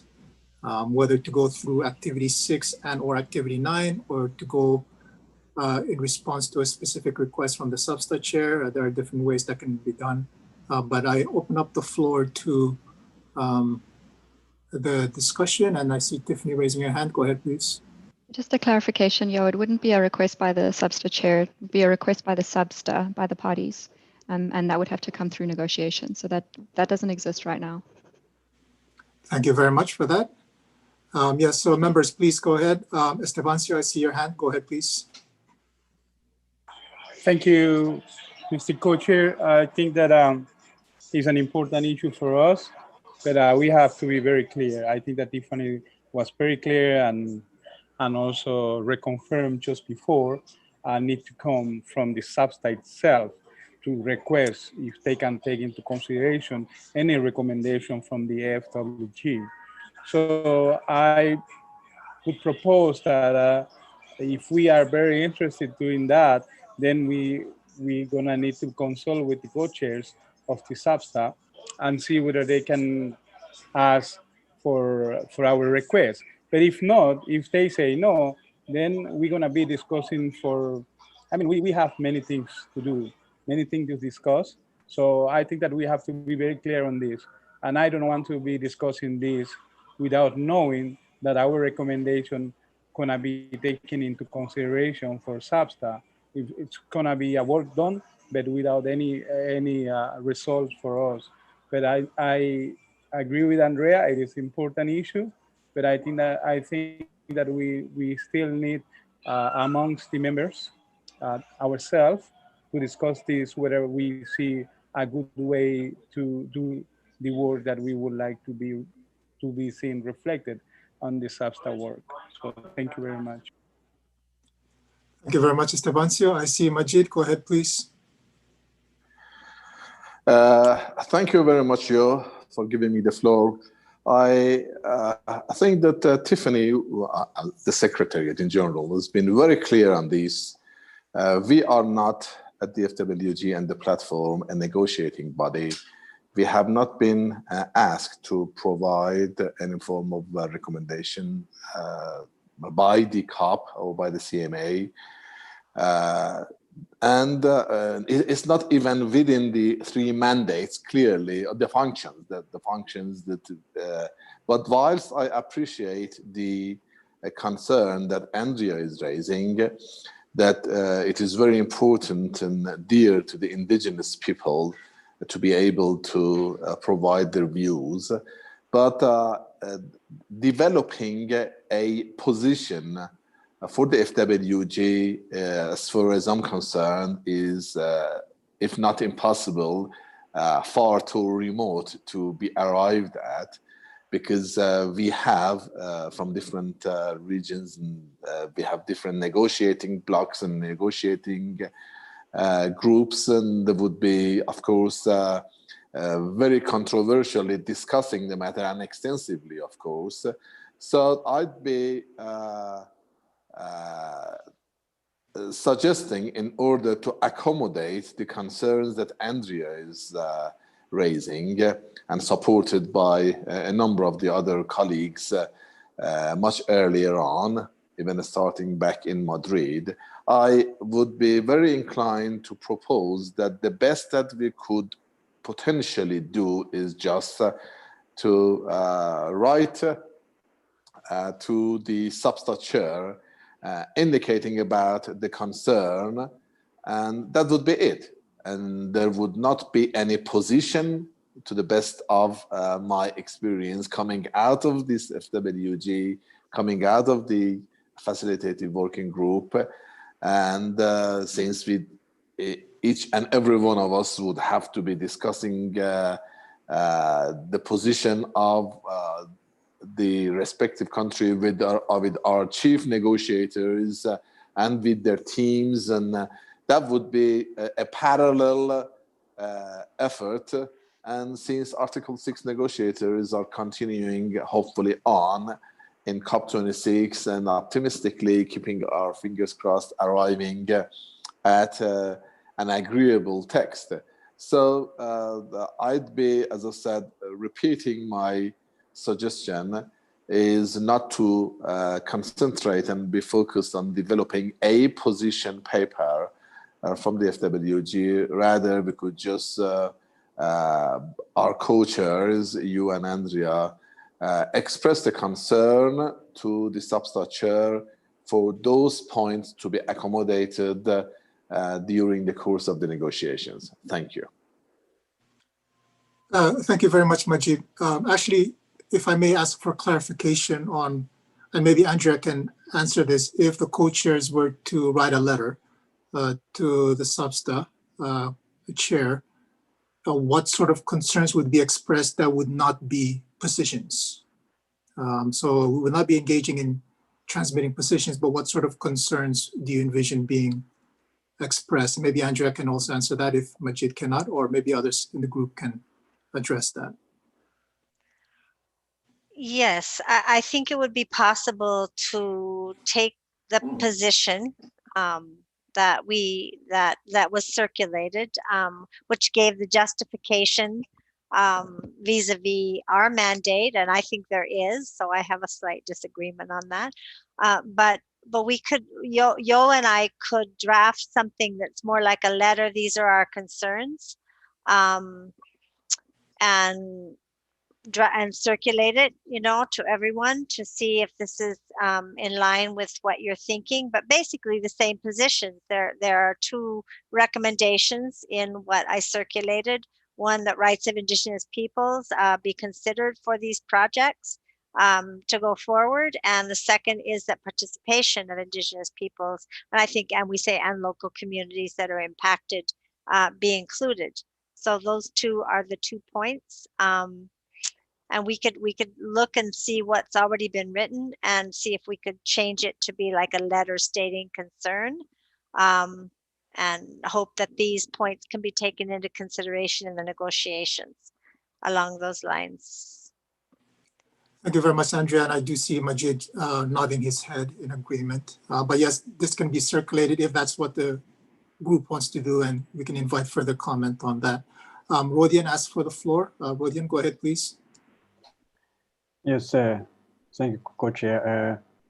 Just follow up what my colleague have already expressed, that I'm also in favor to create a direct dialogue with SAPSTA leadership, and to demonstrate our also willing to increase our cooperation, and also to use co-chair leadership just to arrange some kind of communication channel first to express, but also I think we need consensus, and we also need some kind of reflection from members' representative, just to be sure that we are going together in the right way, just to avoid more implications as the next stage. Thank you. Thank you very much, Rodian. Do any other members wish to take the floor? Hindu, I see you. Go ahead, please. Thank you.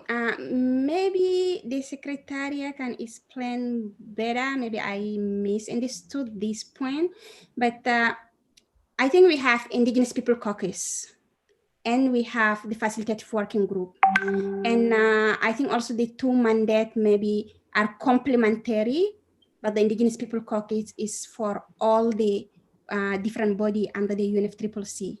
And they have the mandate to talk or lobby or negotiate also for all Indigenous peoples. So I believe also our mandate is on these 3 pillars, of the LCIPP. So I don't know if there is a confusion or no, it's normal or a complementary, or we need maybe to coordinate with the caucus. I don't know how maybe we can play on this one, or the caucus can support the facilitative working group on this demand, or however, because I don't also want to take the place of the caucus as facilitative working group, to replace our caucus, who is like the formal body that exists forever under the UNFCCC represent us. I don't know, but maybe if I can ask the Secretariat to clarify on this way. Thank you. Thank you, Hindu. Go ahead, Tiffany. But if I understand the question, it's how the caucus and the FWG can work together on this. Is that the right? Am I understanding correctly, Hindu? Now, in this point, because the SAPSTA, or if they requested the work, or if they are they requesting just for the facilitative working group members or for indigenous peoples, because we have our caucus and our caucus represent all of us. We are part of the caucus, all of us. So if it is the global that touching all the indigenous peoples, so maybe it's the global caucus. If it is so under the mandate of the 3 pillars of the LCIPP, and then the facilitative working group can take the mandate and deal with the SAPSTA with it. So that's the question. I can clarify. There's no request by the SAPSTA or by the governing body of the FWG, which is actually the COP. There's no request by either of those bodies to the FWG on this. So maybe if I can propose that we have the discussion the facilitative working group, and then that can help us to see the understanding, the clear or maybe the best strategy of how we can take the leadership on this one, to do not also kill our caucus, or to do not also miss the opportunity in order to move forward. Because if we take the decision, we move, I'm feeling that maybe we are really leaving behind our caucus, and we are leaving behind all the peoples who do not get the chance to be in this virtual world of the discussion. Thank you very much, Hindu. I see you, Andrea. Go ahead, please. Just to clarify that this idea of the facilitative working group supporting the position of the caucus, and I'm sure you as part of the caucus saw the document that they developed on this matter in Madrid, that was the one being circulated as a lobbying document to the states. That document was the basis for at least the positions that were included there. And it was also requested by at least the government of Mexico, that the facilitative working group could support the caucus position on this matter. And many of us were involved on behalf of the caucus, not as a facilitative working group in the lobbying efforts at the COP. So anyway, that's just to say there's been some coordination, but it would be good to rediscuss that matter with the caucus if you think fit. But in the meanwhile, we'll do as requested and change it to a letter to the SAPSTA and circulate to everybody. Thank you. So sorry, Andrea, just to understand better what you said. So is it the facilitative working group will do the letter to support the caucus positions? Yeah, it does. Yes. So, okay, if it is this one, we do the letter to support the caucus positions, and we got the consensus from all the parties members of the facilitative working group, I think I will clap on this. And if it's not, and then maybe we need to discuss among ourselves to get the clarity. Thank you. Just to understand that there's only half of us that are part of the caucus. We also have 7 members here that are not part of the Indigenous caucus.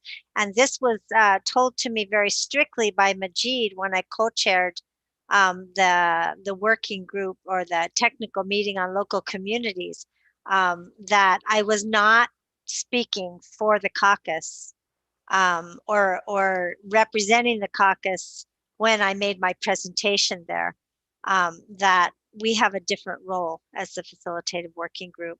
since we are also state members. But anyway, just to clarify, we can give it a try. If people don't like it, we won't send it, but we won't send it without circulating it to everyone. Thank you very much, Andrea. And I don't think we've taken a position yet on whether to even have a letter, but we're running quite a bit behind time, and we do have, among other things, an important closing ceremony with an important guest. So let's try to complete this discussion as soon as possible. Eli has his hand up, followed by Irina. Go ahead, Eli.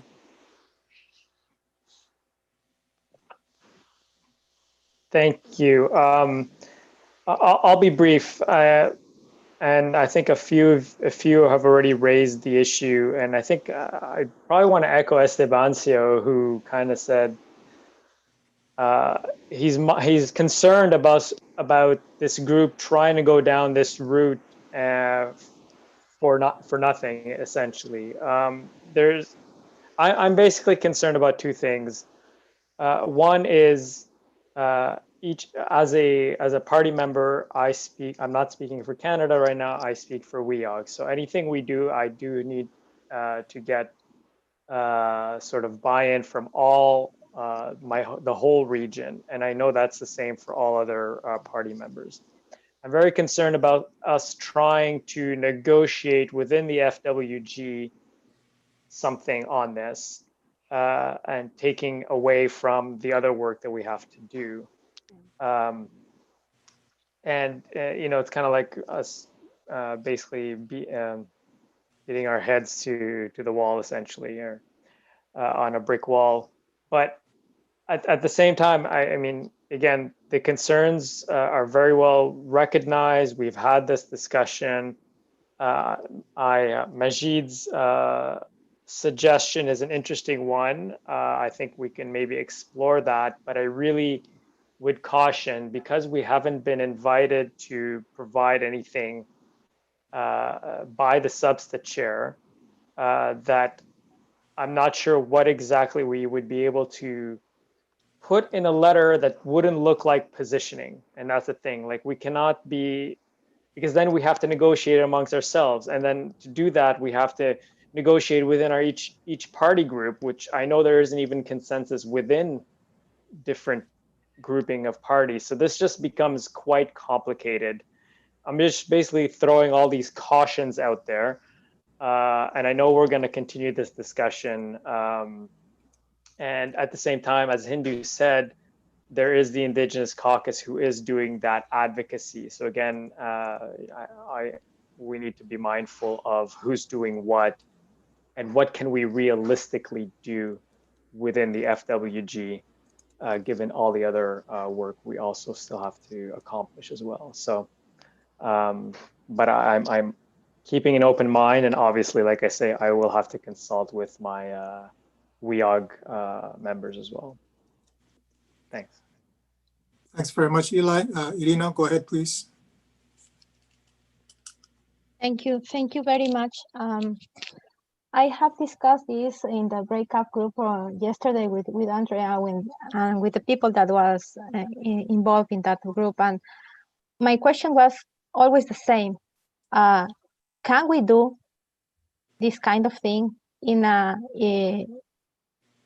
since we are not a negotiating body, and since the Article 6 is still under negotiations, and I reiterate is that these negotiations are really contentious,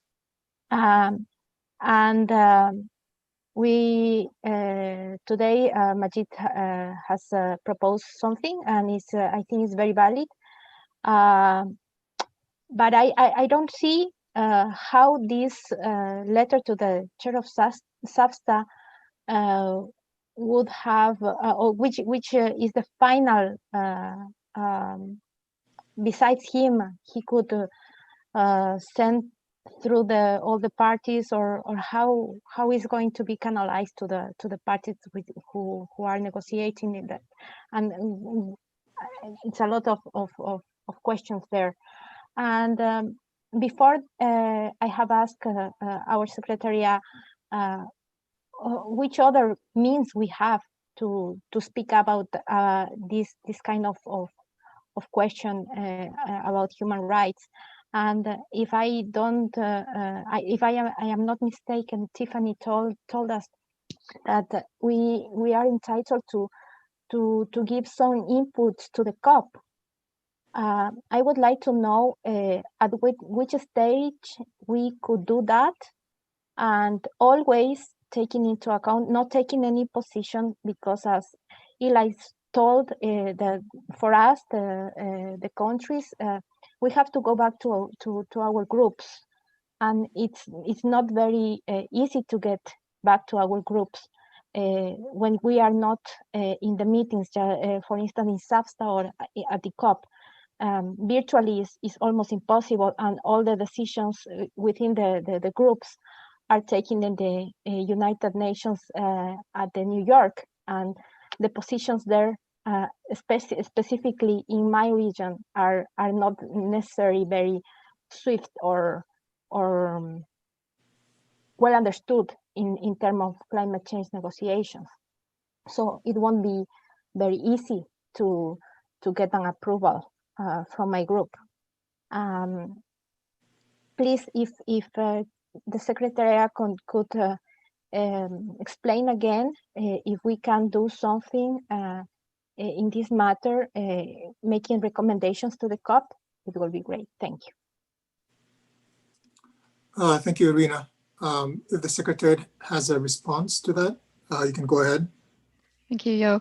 The question would have to be asked by the COP or the substitute this group, and that hasn't happened yet. In a future negotiation, parties might consider that, and then make a request or an invitation to the FWG as a constituted body to put forward a recommendation on topic X, Y, Z.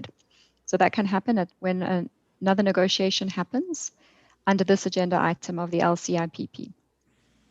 There are 2 recommendations that have already been asked of the FWG, and those are part of the work plan. Those are activity 6 and activity 9. So those 2 requests for recommendations do exist. They're currently in the work plan of the LCIPP under activity 6 and 9. They're not specifically on this topic. They're on a different topic. Members can consider whether those are relevant or not, but a specific request to this group to provide recommendations on Article 6 has not been made by the Substan or the COP. Yes, thank you very much, Tiffany. And yes, that's my understanding as well, that there might be an opportunity through activity 6 and or 9 to provide some of these inputs, but that's for consideration of the FWG. And those inputs would have to be completed by FWG 4, so sometime this year.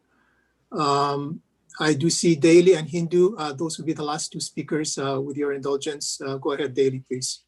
Yeah, just really quickly, I think that the one thing that this dialogue has revealed is the limitations of the FWG. And I think that we, going forward in terms of all of our activities, have to recognize the distinctions that are being made. One, if in fact we come back to the issue in terms of a possible letter, it's just simply reiteration of the existing international human rights instruments, existing jurisprudence concerning the rights of Indigenous peoples, and not necessarily a position of the FWG in order to try to influence things. But this has been an important discussion because it has revealed the limitations of the FWG. Thank you. Thank you, Daly. Go ahead, Hindu. Yeah, thank you, Yo.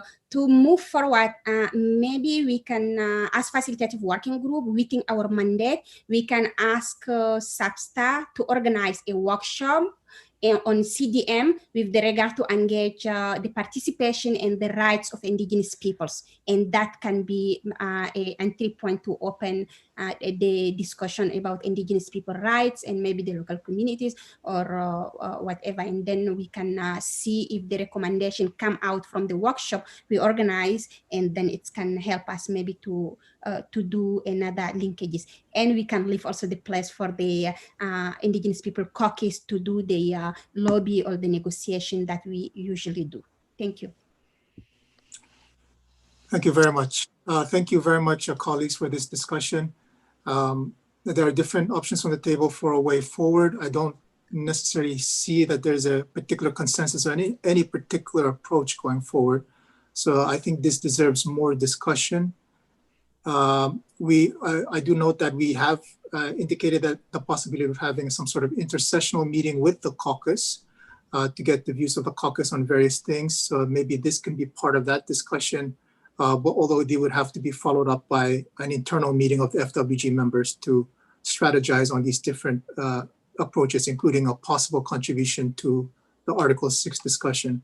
And if those meetings are to happen, they will have to take place within the next month or so, those intersessional meetings. So maybe that's a way forward to continue this discussion in those intersessional meetings, as well as possibly in FWG 4, and if necessary by email.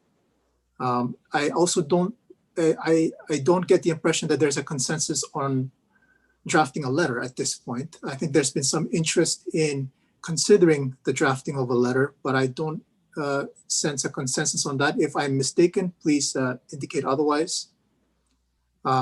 If not, then we can just keep this under consideration. Andrea, I see your hand. Go ahead, please. Yes, I know that it's brief, but when Hindu suggested the suggestion of a workshop, I was thinking that could also, I mean, the letter is going to state concerns reflecting the Indigenous caucus position and the position of some states as well, to include rights of Indigenous peoples in Article 6.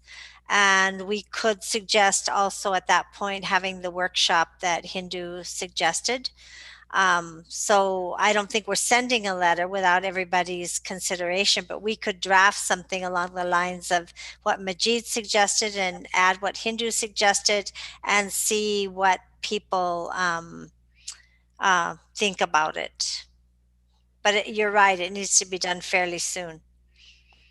Thank you very much, Andrea. And yes, this issue of the FWG requesting the Substat to convene a workshop, there might be some difficulties with that in terms of procedure. I'm not entirely sure if the FWG itself can make that request, at least formally. And we do have a set work plan already for the FWG at the moment. But we can continue this discussion intersessionally as necessary, and maybe even working together on a letter that might be circulated at some point. But that's my. Just you are speaking. Maybe there are some chat. Just to reconfirm to you, we have Felipe, who is from the COP presidency, because they still COP 25. Yeah, COP 25 presidency. They say they will be very much interested to support the workshop in case. So just to tell you that there is something in chat. Thank you so much. Thank you. My suggestion would be, if the FWG members would be okay with it, that my fellow co-chair and I, with the secretariat, will explore these different options intersessionally, including possible work with the COP presidency, and then keep the group informed by email going forward and take things forward in a consensual manner. That's just my suggestion at the moment, but I noticed that Pasang wanted to take the floor. Please go ahead, and then we can wrap this up. Thank you. Thank you, Yo. I think the different possible, I agree the other discussion, the different possibility we need to explore. Just writing a draft letter can be one of the part, but before that one, it need to be kind of in the same table among especially among the parties members from in the FWG that we have already discussed, because just as Tiffany already mentioned, that FWG is not the negotiating bodies, and it is a technical body, and we need to, if for the negotiation anything, we need to get a letter from the Substat chair. So in that case, if that within that considering all these technicalities, if we start writing letter and send to them, perhaps maybe maybe sometimes maybe we just make sure like we'll not have a kind of not going not following the we need to find the process that need to be followed, right? So but we can explore the options of writing draft letters if that would be helpful. But we really need to, before submitting that letter, we need to make sure that we have a consensus, especially from the parties among the FWG members, and also what would have the implication of that letter to the Substat chair, or whether we we will be so maybe the different possibilities of like as Tiffany also suggested, that maybe there will be a possible of providing like the asking the submission from maybe indirectly we could explore for negotiating or the communicating with the substa for requesting FWG, and take the opportunity of writing already formal letters or our negotiation on the Article 6.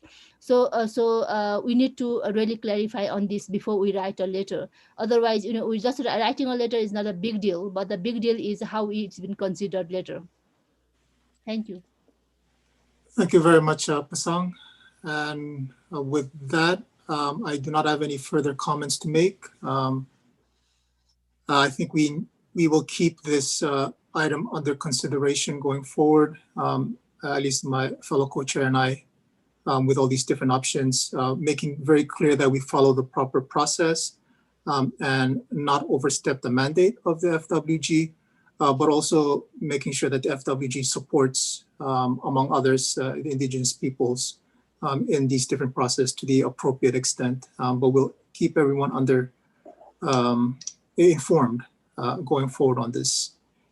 Thank you. And for the last agenda item, and if there are no other matters to consider in this agenda item, then we will move to the last agenda item, which is the closing. And I will ask Andrea to take over for us. Thank you. Thank you. We can move these quickly, I believe. That we have a proposed date for our 4th official meeting, which we need to have 2 per year. And seeing that the other 2 we have this year were informal, is the 14th to the 17th of December, basically along the same format and time frame as this one, meaning time of day and 3 hours a day spread over 4 days. People can, if any of the members absolutely cannot make that date or can't make it work, then please write to the Secretariat. But we have to do it before the end of the year. So, and November seemed really full for people. So we also need to begin work, and we can talk about this at our next meeting. Does anybody have? May you clarify, Andrea? What? The date that you are proposing, may you clarify, please? It is in-person meeting or? No, it's the same. Yeah, no, there are no in-person meetings this year. Sorry, it's by Zoom. Same format as this one. So again, write to the Secretariat if you absolutely can't make this, and everyone has alternates. So if your alternate is also not able to fill in for you, we need to talk about when we're going to begin work on we're charged with doing the 2nd work plan. And that will be next year. So my suggestion is we put that on the agenda for December to talk about when we're going to start on that. Tiffany? Yeah, thanks, Andrea. The model that was used for the first work plan was that at FWG1, members put it together during that meeting. I think you'll all remember some long nights. And then it went straight from there to the subs at the next session. So if you were to follow the same approach as you did for the first work plan, it would mean at FWG5, which should take place mid next year, all the members would work on the work plan during the FWG5 meeting, and then it would go to the first, hopefully, substa session that takes place after that, which we hope would take place next year, just after FWG5. So again, we can talk more about that again and review it at our December meeting as the next stage of our work. We have activities 1, 8, and 12 still to begin to be worked on, and we do need co-leads. We've had a couple of volunteers for co-leads of these different activities.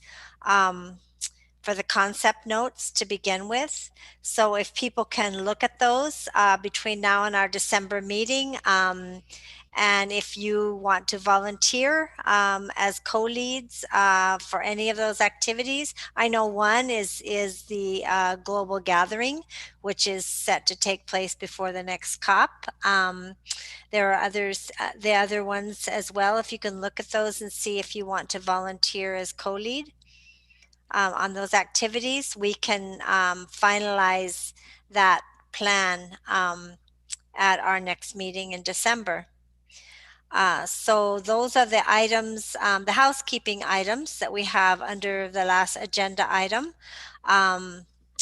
And it's open for any closing remarks. I know I will say on behalf of my co-chair and of all of us, I want to give special thanks to the Secretariat for their ongoing support for this work. It could not be done without you. Also, wherever you may be, the interpreters for this session, we also give our appreciation. Yes, would anyone else like to take the floor for final remarks? Pasang and Coco? Yeah. I just would be happy to have a final remarks, but before then, like regarding the concept note that you have proposed, I think let's have a exchange through email, and I would be happy to share. I'll just have a look, and then I would be happy to choose one the options. Thank you. Anybody else like to have any final remarks before our closing ceremony? Yeah, and then just jump in, and thank you very much for all even in the virtual meeting, it has been successful.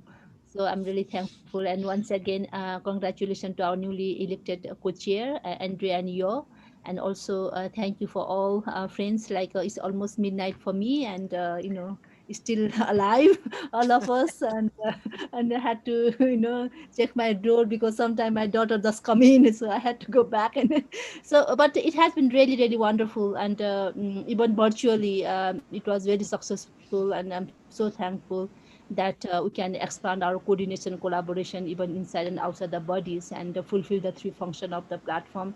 And wish you all the best, and we'll stay in touch.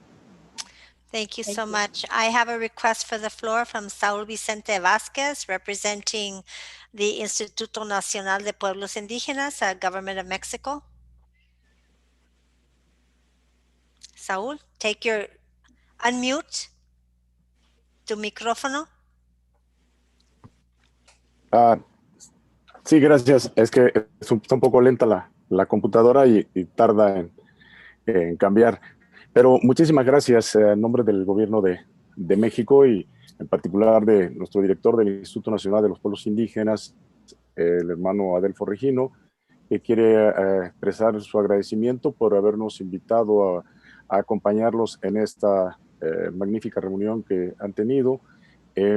Y particularmente yo ofrecer una disculpa porque no pude seguir todas las sesiones debido a que tuve que asistir a despedir a un hermano nuestro que falleció en estos días y ahora me reincorporé nuevamente. Pero vamos a estar dando seguimiento y como siempre manifestar el respaldo del Gobierno de México en todo lo que esté en nuestras posibilidades para apoyar para que sus planteamientos, sus propuestas, sus demandas podamos impulsarlos en las negociaciones futuras que van a tener lugar.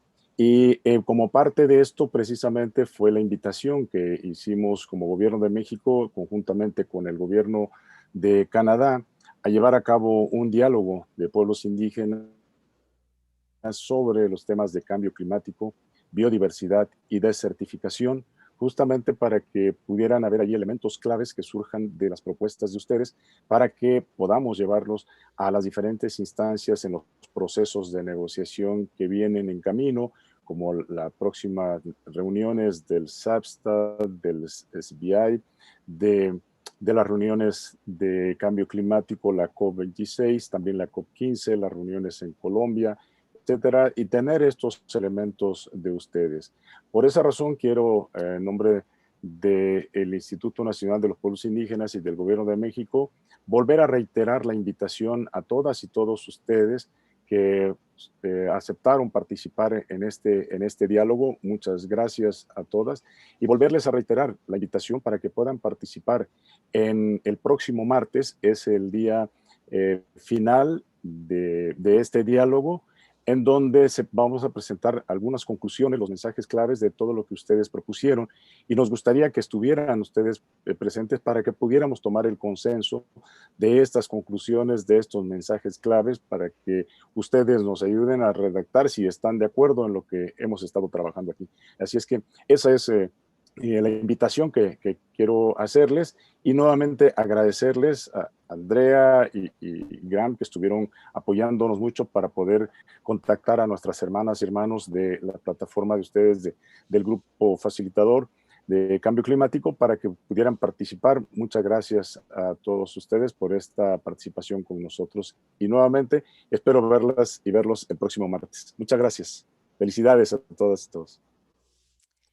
Thank you. Saúl, would it be possible? Saúl, ¿es posible que tú entrega la invitación y la agenda para el martes que viene Sí. a la secretariada y ella puede distribuirlo, ¿verdad? A los miembros. I'm asking him to send the information for the final workshop on this coming Tuesday, so that it can be circulated to all the members. Thank you. Thank you, and thank you to the governments of Mexico Muchas and gracias. Canada Sí, con for todo this. gusto se lo envío. Okay.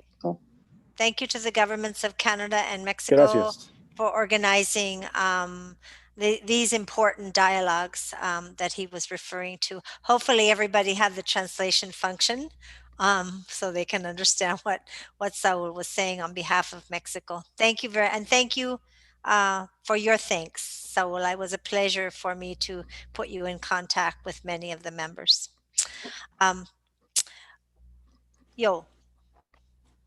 Thank you very much, Andrea. I just wanted to echo the thanks that you extended to the Secretariat, to the interpreters, to our fellow FWG members.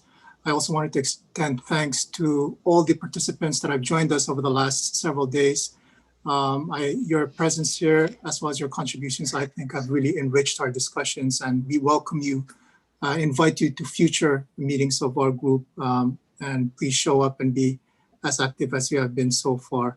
So for me, thank you very much. And also a special thanks to Pasang and Majid, who paved the way for us and allowed us to continue on after them. Thank you very much. Ditto. Thank you. You laid the groundwork for us to try to follow, and thank you everybody for your cooperation, your collaboration, both the members and also those joining as participants. It was a very dynamic meeting, and a lot to think about and consider as we move forward. So our next meeting is just in December, so we'll be able to provide follow-up for things that maybe didn't get completely discussed, and those things that we're moving to talk about then. And thanks, it was great working with my co-chair, Yo, and our vice co-chairs, Irina and Jane, and I look forward to a productive year of this work in collaboration with all of you. Thank you. Jokwe utesia, as we say in Yaqui. And with that, I would like to conclude with our opening ceremony. Everybody knows that many of us are from regions that are extremely affected by the impacts of climate change. It's a crisis that is threatening not just livelihoods, but lives. And one of those places is the west coast of this continent, in particular California, that has had more wildfires in this season than in many years before put together, and it's directly an impact of climate change. And so I'm very honored to introduce somebody I've known for a very long time. She's a traditional chief of the Winnemem Wintu Nation from California, Northern California, North America region. And with that, I would like to turn the floor over for our final blessings and good spirits, good heart, good mind for all of us. Good health, especially in this time of pandemic. So thank you. And Colleen, the floor is yours. And thank you again for helping us in this way. Remember to turn your mute off, turn your microphone on. Thank you. Hear me? Yes. Okay. We're in the Winnemem Wintu land. We're just south of the Mount Shasta, Buyumpuyuk. And we're in our prayer house right now with our sacred fire. And as you mentioned, the fires are out of control right now. The wildfires are reminding us of a lot of things that we have not. And so I wanted to bring you to this fire right here to help us to get through these parts, but also we give that fire the cedar and the smoke so that the Creator can hear us, that all of us can hear us, that all the sacred beings that we believe in and that we ask to give us advice, to give us that direction to go in. And we have called in our salmon spirit, the eagle spirits, the great mountains, the sacred rocks, and the rivers at this time, because our world is in neglect of what we should be doing as people. And so the wildfires here are here to teach us, and we're not learning very fast. We haven't learned from the last wildfires last year. Now we have more. And so I just want to put down this prayer for all of the world, all of our healers and doctors and medicine people and dreamers and crystal gazers, all of them, to have the strength to carry on, to have this knowledge continue on, to pass it to our next generations, as hard as that is these days. So I have the sacred water here from Mount Shasta, Buyumpuyuk, the sacred spring, to help us to do that. So fire and water can hear us and come into balance and help us do the right things. You know, it's time for us to have these ways continue quickly. We don't have that much time left to change that tipping edge. And I know that there are different things happening all around the world that tell the indigenous peoples that we have a lot of work ahead of us, and that the good things are still coming. You know, I believe that the good things are still coming, that we ask that the fires teach us in warming our hearts, that we believe that this light of life comes from this fire, the sacred fire, and we put that on our hearts so that we can make good decisions every day of our life, every way that we walk, everything that we try to do, everything that we're trying to carry. And so these blessings go to all of you, from Olalbas to the Charlie Paw and the Winnemem Wintu, Buyumpuyuk, to take care of us in that way. Hold on.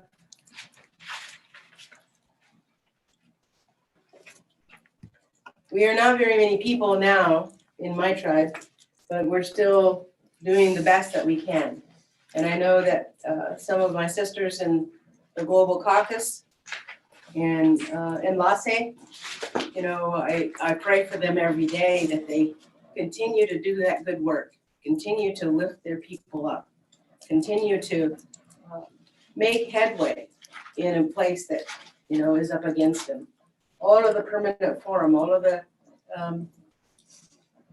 people in this committee and the board members that Andrea talked about. You know, I don't know them all, but we're praying that as you go forward from here, from this time of meeting, that things will clear up, things will go better, that light of life you put on your heart will help you to continue to make that progress that is so badly needed, that understanding that the people need to have to continue on in the worlds to come. That, you know, we have a lot of tribes here on the West Coast, from Colville all the way down to Santa Barbara, over to the Oregon and Nevada, that are in harm's way. And these things are evident of climate change. We know this from the fire, and what they tell us is that the sacred fires are not being built often enough, and teaching those wildfires, and that our young people were not allowed to go into the forest and do the things that we used to do. The arguments about burning, the lack of knowledge of scientists and environmentalists about the hydrology systems of the trees and the grounds that are up in these forests where the waters come from. You know, and we are praying for all of the protectors, as water protectors, those people who are standing up for these things not to be contaminated or destroyed. You know, Mauna Kea is a big issue here with us because it is the sister mountain to Buyumpuyuk and Uchimek in the Altai. You know, we are all connected in that way, that we have to get these words out. And through committees like this that really get into those meetings and set through these things and try to take the lead to help save these places. You know, we're trying to get the Indigenous guardians to come together and talk about, what do we see? What do we see in our future? How is it that we can go forward in this way? So we have to pray about these things.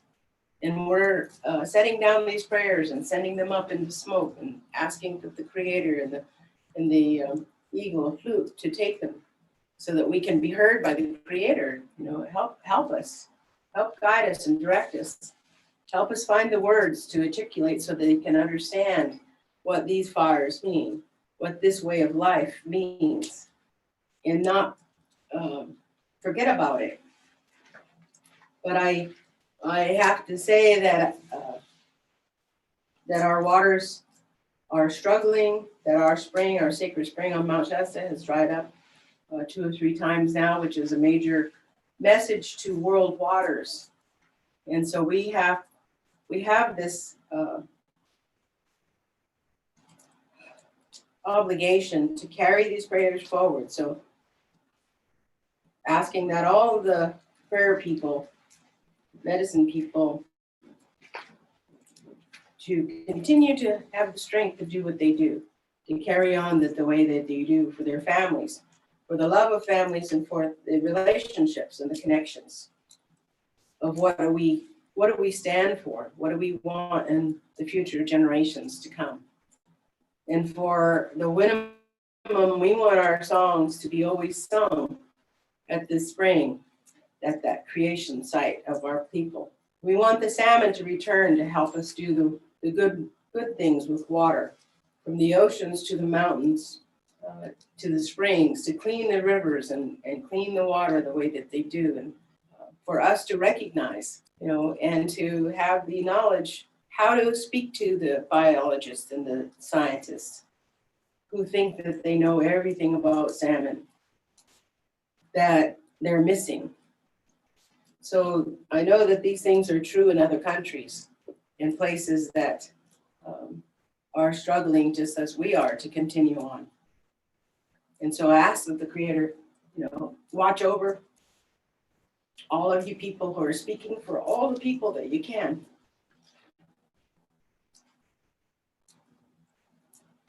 And that you find the words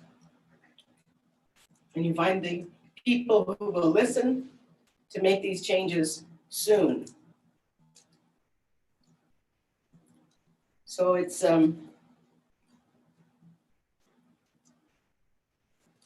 for this water, we want to share a song for everyone here and those who are in different parts of the world, to know that we stand with you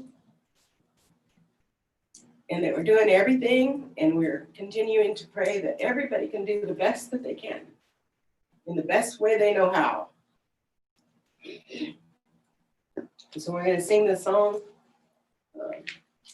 from our mountain, and it says that we're asking that the sacred is our teacher, and that we know this because the Creator told us this. And as far as we know, it's always going to be that way, that the sacred will be our teacher. Mother Earth will be our teacher. And we have to pay attention, and we have to do the good things. We're waiting for the good things coming still. So Mayomes Beles Bom, So Mayomes Beles Bom. Ihapo he winjum to, why can't we legas knees? So Mayomes Beles Bom, So Mayomes Beles Bom.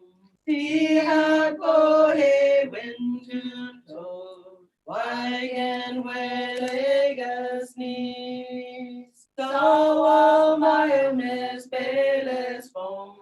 So Mayomes Beles Bom. Ihapo he winjum to, why can't we legas knees? So Mayomes Beles Bom. So Mayomes Beles Bom.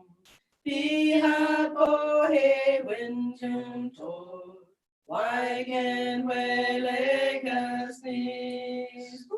Oh, wana chala bim, when tu tinas ting ting. Wana puyum puyo. Today ki, homaleokas. Bulis, and wana. Wana chala bim. Jolly ball, wana lewe purum, chalama purum. Wita purum, wana chala. Okta Japet, Gate Japet Purum, Hoana Chala Bim, Chala Beskin, Hoana Chala. Ooh. Oh.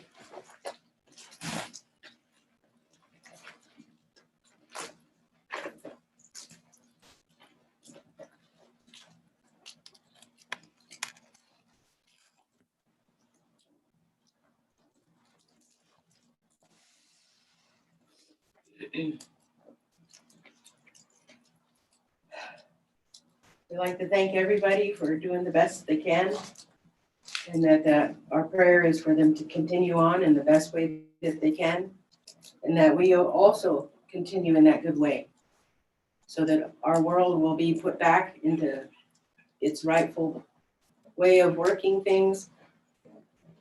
My heart is hurt for all of the species that are going extinct.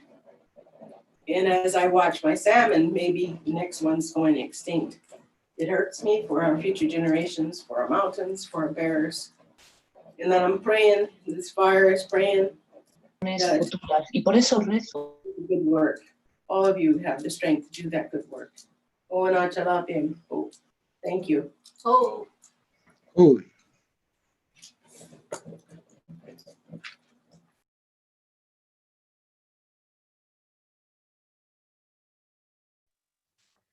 Jokwe Utesia, Simi Mayim Kalin. Thank you very much for your prayers, your blessings, your words, all the sacred things you've reminded us at the core of our works and the core of our spirits, that will carry us forward till the next time that we come together.